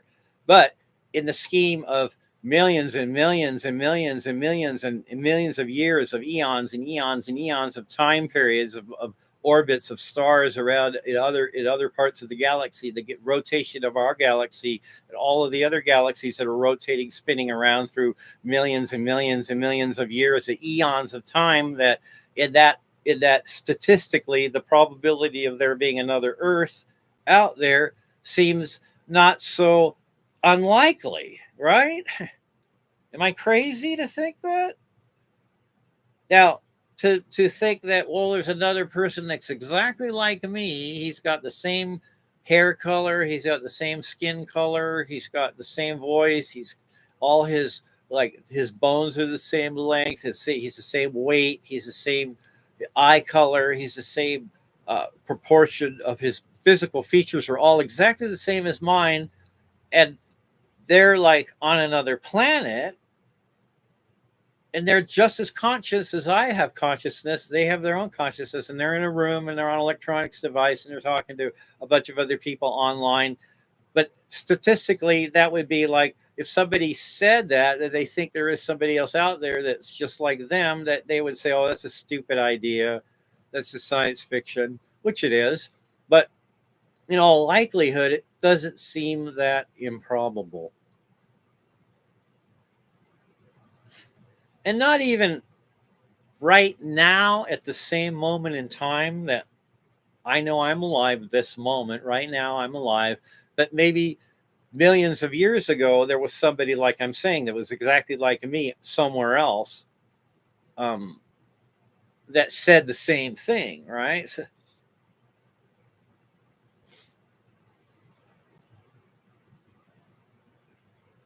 what's up is the guy, he just sits here with his netbook, his Chromebook, and he talks to people because he's an old guy. He's bored. He doesn't have $1,000 microphone. He doesn't pay uh, a studio to do engineering with lighting and setting up a sound. He doesn't have a $10,000 studio. He doesn't have a like thousands of dollars in camera gear. He's just this guy gets on here and he's like talking about whatever comes up on his mind. Well, yeah, water. There will be water. But we don't know. We don't know, like, that there's other substances that are similar to water that are capable of exchanging, um, whereas where organisms can exchange with other organisms through that media. We don't know there's other places in space that are elementally similar to water, that there's a lot of that element, and that there's another life form that evolved under those conditions. So there's so many unknowns when it comes to other life, what other life could be. To think, because of tradition and because of culture says that everybody has to be human like and look like a human being, is sort of like, I think that's jaded. It should be more like, well, in the movie Dune, when that thing came, and it was the what was it called in Dune? The one that had that could travel at sublight speed, and it went to the planet, and it had a talk with the king there, and it said that we got to have this planet to take, because it created, they mined the spice there. The spice was what gave them the ability to travel at light speed. Well, that kind of organism there that was in that movie Dune, or in the story Dune, that would be like, more life could be more like that. Or the episode of Star Trek The Next Generation, the episode called Tin Man, where um, Counselor Troy came from a people that were Betazoid, and sometimes Betazoid people were like hypersensitive, and the one guy was on the Star Trek Enterprise, and they were taking him out to contact this really old organism that lived around a star.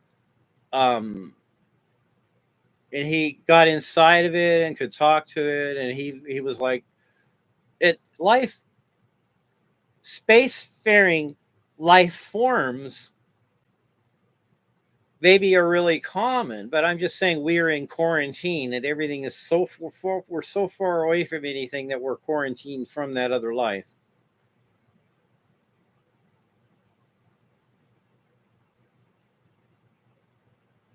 Well, time is it our brain? Is it creating time? And your brain and my brain and everybody else's brains, they all experience change. They measure, their brains measure change in their environment. They're the same way, so similar. So we have a common, we share a common experience of a moment by moment of our being present to ourself, and there being change. We know we experience a change. We're able to measure change, and we coordinate, and that synchronization is with everybody else. We're all in synchronization with each other. So time is something we all agree on. Now, if you smoke a lot of cannabis, and it's like 1 minute is longer, it seems like time takes longer to go by when you're high. At least for me, it does.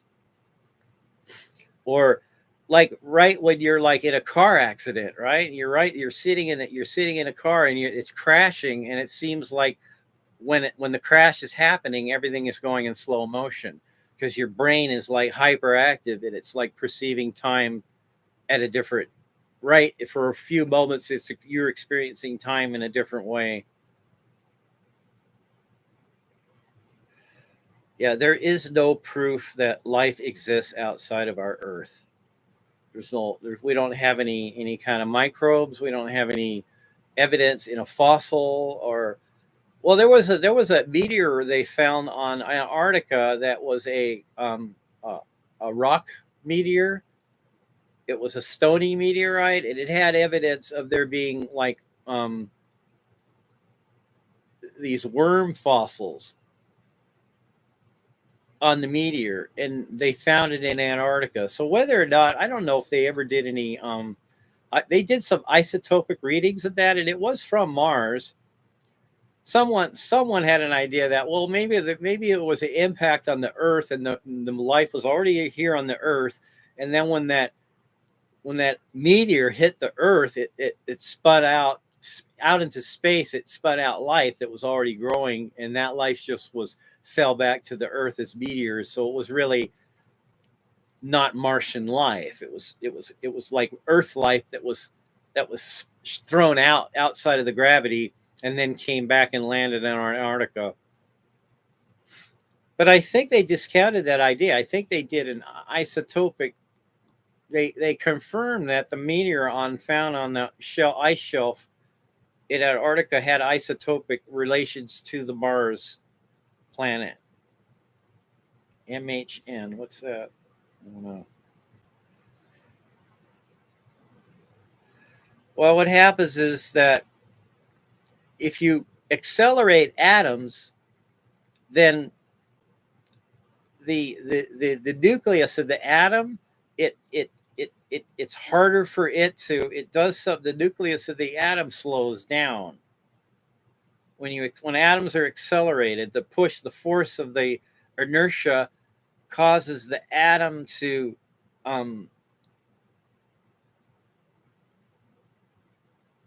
slow, and that's what time dilation is.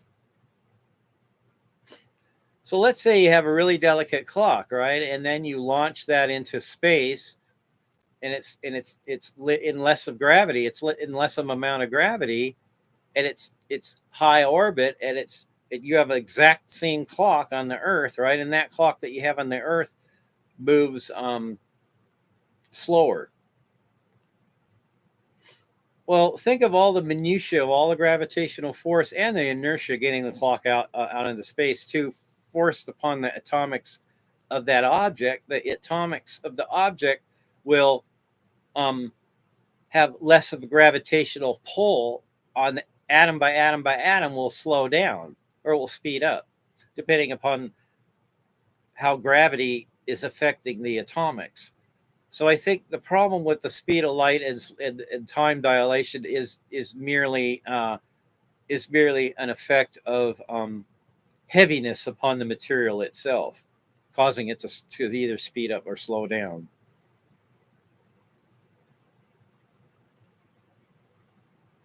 Dyslec, not drunk. Well, dyslexia, isn't that the inability to read in like words or letters look turned upside down or right, so they're mirrored? I think that's what dyslexia is.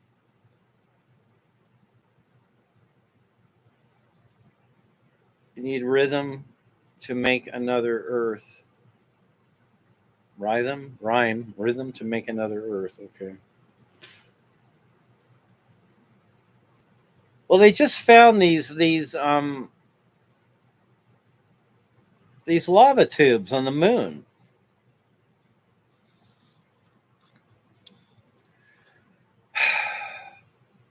So I got a book on here on the bookshelf. Let me see if I can see it. I know I have it up here. It's a space book. It's a lot of, I don't know. He's Reuben. His name is Reuben, I think. And his idea was that we colonize the moon. We we build structures on the moon, and then eventually humans will go to the planets. Um,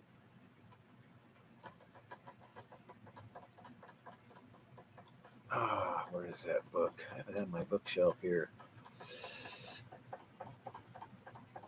1,000 barrels a second. Yeah. I kind of like am not. I don't know. I don't have too many books. I stopped buying books years ago when I started getting on the internet a lot.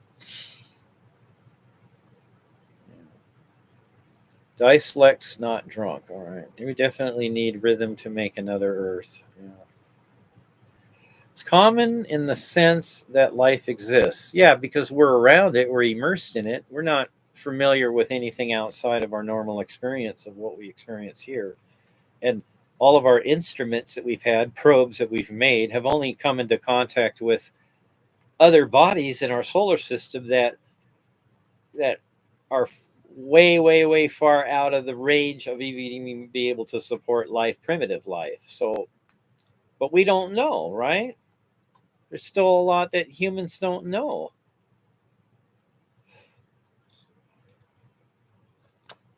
Time is relevant to the observer. Well, you use as observers because we all agree on the time, right? Generally, we all agree. We all experience the passage of time the same in the same way. Mostly. Maybe there's like that's what I'm saying. Like someone gets a drug and they use a hallucinogen, or they get in an auto accident, or they go under anesthesia, or they're coming out of anesthesia, or they're dreaming. Then time is relevant to the one that's observing, right? If I go to sleep and I fall asleep and I'm dreaming, and it's like I'm dreaming that I'm living like for like days, right? And then I wake up and I've only been dreaming like about 30 minutes because it's an REM stage, right? But it seemed like while I was in the dream, I was alive. That was a long time. So that's time is relevant to the observer, yeah. Or like what I'm saying, if you take a powerful hallucinogen, or you're going under, or you use an general anesthesia, or you get hit on the head or something physical, like you're in an automobile accident or something happens, really traumatic happens, and you're like right there, right when it's happening, it seems like forever. Like you're sitting in the courtroom, right, and you're defending yourself in a courtroom, and the judge is there, the prosecutor is there, and you're looking at the clock, right? You're the one that's going to be sentenced to a crime. You're the one that's accused of a crime, and you're looking at the clock. Then obviously for you the passage of time is really slow, right? When you're in court and you're like having to face like the judge, and that it seems like this is never going to end, right? That might be time. Yeah, time is relevant to the observer then. Yeah, don't smoke and drive, dude. I don't. I was volunteering at an animal sanctuary. And when I signed up to volunteer at the animal sanctuary, I had to be there every Wednesday in the morning at 8 o'clock. And I contacted them and I told them, you know what I do? I do smoke cannabis, so I'm not driving. I stay home, so it's a hazard for me. So I won't be able to show up here every Wednesday because of that. You know, and then when I have to go to the market, I'll like wait like 2 or 3 days, you know, and then be like clear minded, and then I'll get in my car and I'll drive like a mile to go to the 2 miles to go to the store and back on streets. I'm careful about it. I always drive the speed limit, you know, and I'm alert and aware of what's going on around me, and I'm, you know, careful. I maintain my car, you know, it's all operationally maintained, and I never smoke weed in my car. That's the stupidest thing. I see people like they're doing a smoke sesh and they do it and they're smoking it in the car. It's like, well, the police are going to pull you over eventually and they'll smell that in your car, and then you'll have to get out and you'll have to take a sobriety test. They might give you a swab in your mouth. They have never done that to me. They might make you take maybe you count or tap your fingers together or count backwards or say the alphabet backwards or have to walk in a straight line. Maybe hold your arms out and touch your nose with your eyes closed and tilt your head back. And then they're going to look in your eyes with a flashlight and see your pupils are dilated or not, to determine whether or not you're operating a motor vehicle while under the influence of a controlled substance. So yeah, I get that. No, don't never drive and smoke weed. Yeah, that's like a big mistake. If you have to go somewhere, walk there or take an Uber. That's what I do. You know, if I have to go somewhere and I'm high, I take an Uber. Yeah, time dilation in chat, you know. Rhythm. How do you spell rhythm? LOL. Yeah, dyslexic. So you're not reading. So when you read things, you don't understand what you're reading because you see the letters are mirrored. Or you're writing. When you write letters, they're mirrored. I think that's dyslexia. But look it up. Do a Google search on what dyslexia is. Rhythm. Definitely need rhythm to make another Earth. So I don't know what you're talking about there in regards to being dyslexic. I don't know what rhythm and making an Earth and being dyslexic has to do. I'm not getting a connection between that. I understand how we perceive time. We can perceive time differently as an independent, isolated consciousness that's all by itself. It would experience if it was spent enough time away from other people, it might be as it ages too, you experience the passage, days go by faster because you have lived more minutes, hours, days, weeks, months, years. So as you get age, you have more time to compare the present too. And when that happens, everything's moving faster. Time goes by faster the older you get. Now, when you're young and everything's new for you, these are all new experiences, and you travel and you go and you meet different people and you have different kinds of experiences and do different things. And then every time you do something, you do it. That's for the first time. You've never done it before and it's new to you.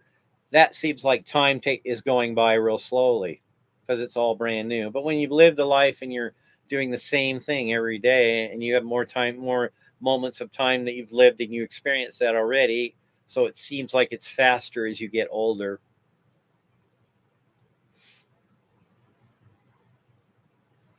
Well, the cycles that it takes for the Earth to go around the sun, and that the moon is locked in a tidal orbit around the Earth, so it's at a specific distance away from the Earth right now.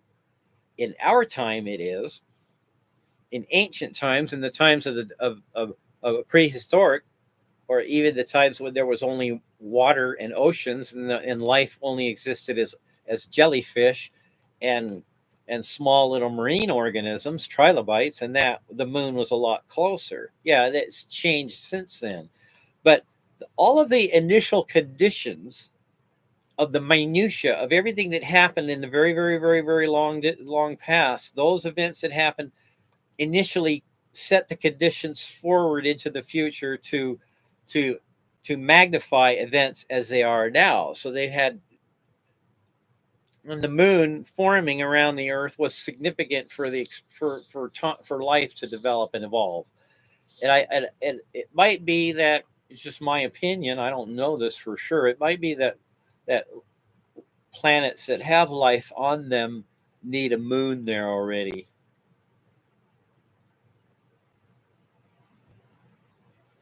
So go outside, have a fine day. Hey, what we're talking about in this fine day, it would be like the idea that life could evolve um, on another planet that is very similar to the life on Earth, except we don't have the data.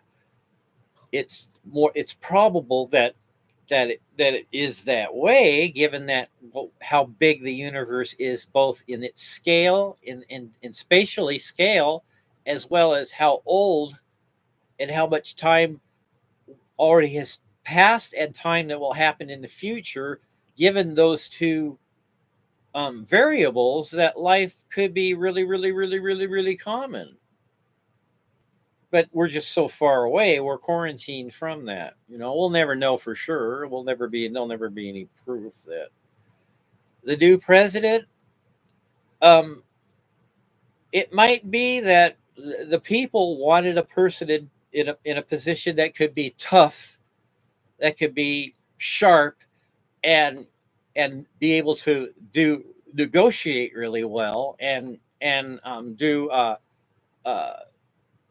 communicate with other countries around the world better, have a better relationship internationally, be able to handle that. And so the people have decided. What can I say? I don't like this one guy over the one girl or the one lady or anyone else more than anyone else. There's some that, politicians that like come from a working class that I can more or less relate to, and other politicians that were pretty much um, had a safety net under them through most of when they were growing up. If they stumbled and fell, they had someone there to give them a safety. Uh, they had a net underneath them. They had help. They had a hand up. Things were a lot easier for them than they were for me, because they had a lot of money in their family that helped them to achieve what they've currently achieved. And then there's other politicians that are more, have like, they had to go grow up in a rough neighborhood. They had to, like, their parents had to work really hard jobs, that their schooling, they sacrificed all this time and money and effort to go to school and learn and go to college and become really adept at what they do, and they're knowledgeable about world events, current events. They really have an in-depth understanding of history and geography. And there's other people that are like,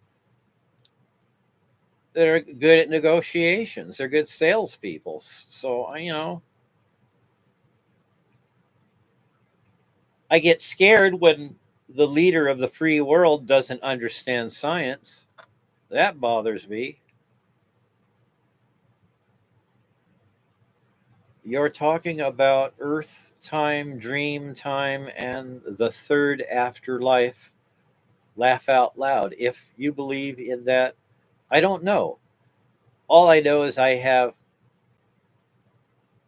conscience. I have conscience. Conscience. Like, wow, I can walk in the other person's moccasins. I could you could say I put myself in the other person's position. Like, what if that were me? What if it wasn't that I had this way and this and this and this way, but I was born into such and such and such a condition? Then if you have empathy toward everyone else, and animals too, then that's wisdom, right? That's like respectable. Then if you're like really wealthy, and people like you because you have a lot of money, but you like treat animals bad, that's like a red flag. If somebody supposedly is very, very wealthy and you think that they're a good person, you admire them, right? But in their personal life, they like take advantage of animals, or or or they're like they use people that are they're weak, or they abuse, or they use, or they take advantage of, or they disregard other lives and put their own life ahead of others, even if others suffer, including animals mostly. That gives me like, why should I respect them? Just because if the world thinks somebody's good because they have a lot of money, and even if they're good looking too, right? And and you think, wow, they're smart, right? They really are they've taken command of the parts of the industry, of the economy, right? And then they are really good at business, and they're like they're really good at engineering, right? They're sharp and they think really well, and they're really smart, and they know how to solve problems. They know how to get people to work together and get people to like them.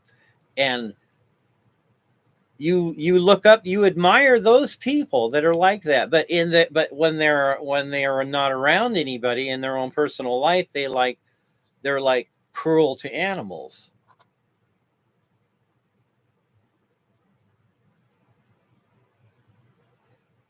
Well, Trump says that he doesn't drink alcohol, and that was when I learned that, or when he said that, or when someone said that about him, I thought, yeah, it kind of put a notch, it kind of made him go up a notch in my, I have more respect for him because of that. I mean, but there's so much that's flooded my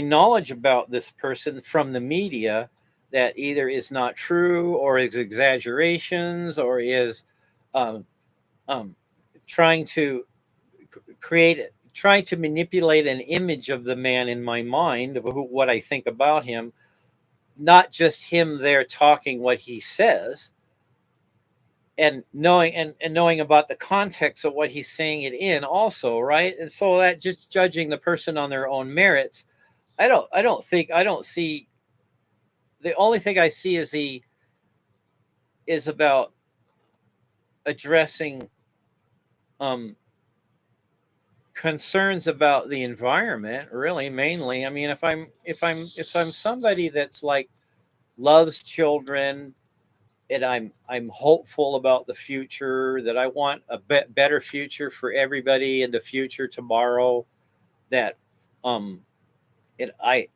aspire to like a greener earth, to like more parks, more recreation, people have more free time, of people getting healthier, of working hours becoming less and people getting paid more, and people just having more time to pursue the arts, what they want to do, and not have to work so hard and work so much, and leaving the earth better than what it was like when we came here in our generation. So if you're like that and you really believe that way, then you'll be an environmentalist. But if you're not, if you're for short-term gain, and what can I do today, right now, as how could I take advantage of the situation without really caring about long-term consequences of actions that you perform now, just because you can afford to do it doesn't mean you should do it, right? So if you live that life, you live a philosophy of life where the earth just doesn't belong to our generation, but it belongs to other people and animals in the future, that you will be like very hyper vigilant about the environment. So when I see somebody that doesn't really seem to care, that doesn't think like that, like how I think in that regard, so I lose some respect about the person in that regard. Do you follow politics? No, not really, except if it has to do with the stock market and the economy, then I follow politics. Like I bought shares in Fresh Del Monte, right? And I'm concerned about, like, okay, the shipping, right? And if they close the Panama Canal because there's not enough water to replenish the the locks in the Panama Canal, and it slows down the shipping, then my stock that I own in Fresh Del Monte will be affected, because the produce or the items that get shipped from South America on the Pacific coast that go to North America on the East Coast, well, that might, be encumbered somewhat. Then, if I buy like a share of Boeing, because I like Boeing, because I like the engineering they've done with the planes, and I've actually been an employee of a company that was a subsidiary of Boeing, so I like buy a token one share of Boeing stock. And I watch Boeing, it stays the same, and then it goes down, and they have the strike, and then the strike's over, and they negotiate, and then the price of the stock goes down again, and I get mad, and I sell the stock. So yeah, I follow politics. I sold the stock. And then I bought like shares in Kelly, which is an employment agency. So I bought, which I worked for at one time. So I sold my one share of Boeing, and I bought shares of Kelly Services. And so, yeah, I do follow politics in that regard. Same thing with like alternative energy, like wind power, solar power, anything related into the alternative energy generation, um, energy storage, electric vehicles, mostly for fleet vehicles, for electric vehicles, for cargo transport, heavy public transportation, and electric vehicles. Yeah, politics of that. Yeah, can't spell. Dyslexic. Yeah, I knew my stepson has that problem. Yeah, he's dyslexic. He can't see. He reads letters, but it was a childhood thing. But he got over it. He got schooling and help and tutoring, and was able to get past that problem. So I know somebody that's not really know him now too well, but it's more for children are more likely to have very dyslexic, but they can usually learn to get help and overcome the condition of dyslexia. Yeah. Yeah, it's interesting. Time goes by faster when you get older. Yeah, Max Cobra Laserface. Yeah, it does that. The moon is going further away. That's correct. Yeah, very little, like a fingernail thickness every year or something like that.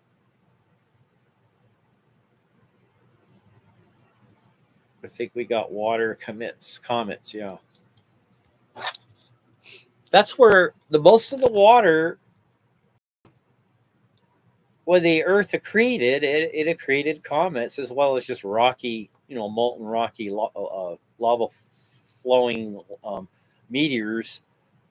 That, yeah, 200 sub. Wow, I got that many subs already. Right, I'm in super. I don't know. Maybe the people that are normally that had been coming here are people that follow Amendum. Some of them arguers of Amendum. Uh, Name dropping. I shouldn't name drop. Unless I have something good to say. And Ollie, yeah, he's influenced me a little bit. I think a lot of other people have too over the years. It was just more like, wow, I agree. I'm like more agreeing with somebody than I'm agreeing with someone else. So the people that I'm finding myself agreeing a lot with are the people that I mention or I like. I agree with them. Unfortunately, I wish it was the other. I wish I could look at life and go, "Wow, I'm really like it. I like life. It's good. It should grow. It should overcome itself and become more prodigious way out and grow and become more out into space and all that." But I can't. No, no, not like what other people are having to experience and go through while they're alive.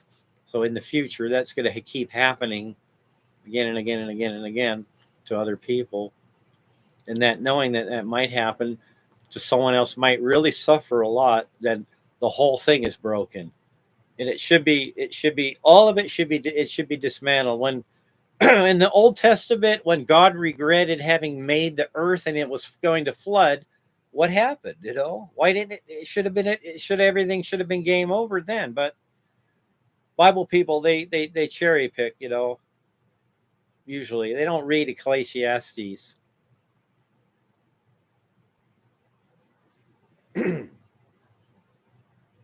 The fifth precept is not to drink or indulge in Buddhism.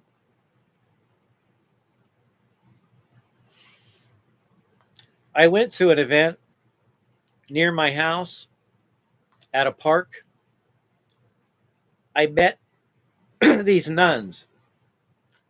They're a Buddhist sect here in the Pacific Northwest. And I talked with the one nun for about probably about an hour, or about my experiences that I've had, mostly about meditation. Because if you're whenever you talk about Buddhism, meditation and Buddhism go hand in hand, really. And ahimsa. See, Buddha, he was a prince, and the sadhus were Hindus that were around at the time that were before Buddhism. Buddhism was developed around Buddha, the person of Gautama Buddha, the prince.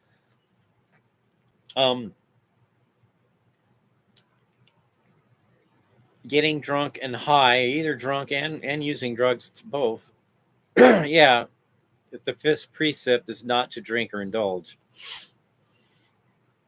Yeah, I remember I went to a meditation class, and one of the sessions, the teacher of the class talked about smoking cannabis. Bong, they call it, right? Back then, in the old days, they call it bong, bang, bong, ganja. And these guys got together and they were smoking ganja, and they got in a boat.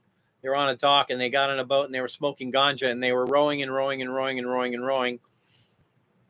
And finally, the day broke and the clouds overcast, and the sun came out, and they realized they were still tied to the dock. And the whole saying was in that, don't use cannabis because it'll make you think, you'll feel like you're making progress, right? But you won't. It'll just be like you'll just be rowing and rowing and rowing with a boat still tied up to the dock. Yeah, sexual misconduct, like that didn't stop new people from being born, right? So the monks and the nuns who were who were close followers of Buddhism, they were like in a cloistered group. They were in another group with a group of people that committed themselves to not having sex, but that didn't solve the problem of suffering that everybody else that wasn't a Buddhist would still have children.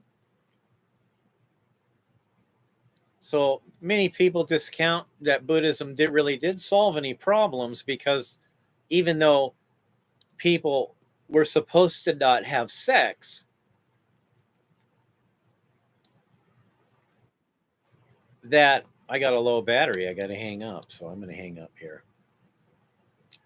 So I think a lot of that is Buddhism. Like, yeah, so yeah, sex and not having sex. But in modern times with, prophylactics and that, and, people can masturbate. They don't have to have contact, right? Yeah. So, but the health of the community and safety and people's genitalia, contacting other people's genitalia, either cause a pregnancy or communicable diseases can spread. So there was, in ancient times, religions gave precepts about cleanliness and hygiene and that, and it made sense. Yeah. People love horror movies. Yeah, they do. But they can't stand animal cruelty. When you watch a horror movie, it's a prop. It's a guy with puppets. It's just makeup. It's just theater. It's not real. But when you see a news event and you see an actual, you see something and they warn you, don't watch this if you're a child, or that you see somebody get decapitated or in real life, then that's horrible, right? But watching a movie knowing it's fake is just, you're suspending disbelief, right? So yeah, but I have to go pretty soon because my batteries, I'm getting a warning light that my battery's going to go out here pretty soon. Max Cobra laser face. So I'll maybe see you in the future, or you'll see me in the future if I get on here and I'm like, well, I don't have anything else better to do. So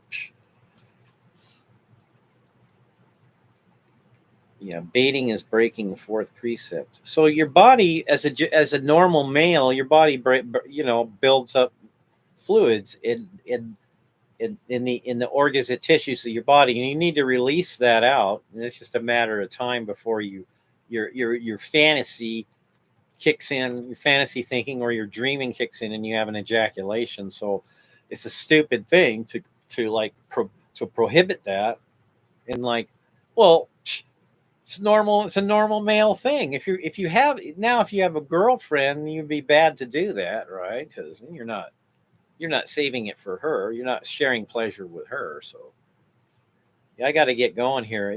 The battery's going down. I'm getting a warning light on my Chromebook. It says my battery level's 20%. So I'm going to hang up here and I'm going to recharge this. But try Pix first. Try Chat GBT. Create an image from a description and tell me the results you get. Say, well I'm trying to show like a dragon and a warrior and a knight fighting a beast, and I want to show it in a cave. I want to show, like, think of something to your imagination and then put it in words and try to get the chat image generator to generate that and see what kind of results you get. Pixverse is pretty good. So is the the Chat GBT AI. That's pretty good too. You want to use that. Bye.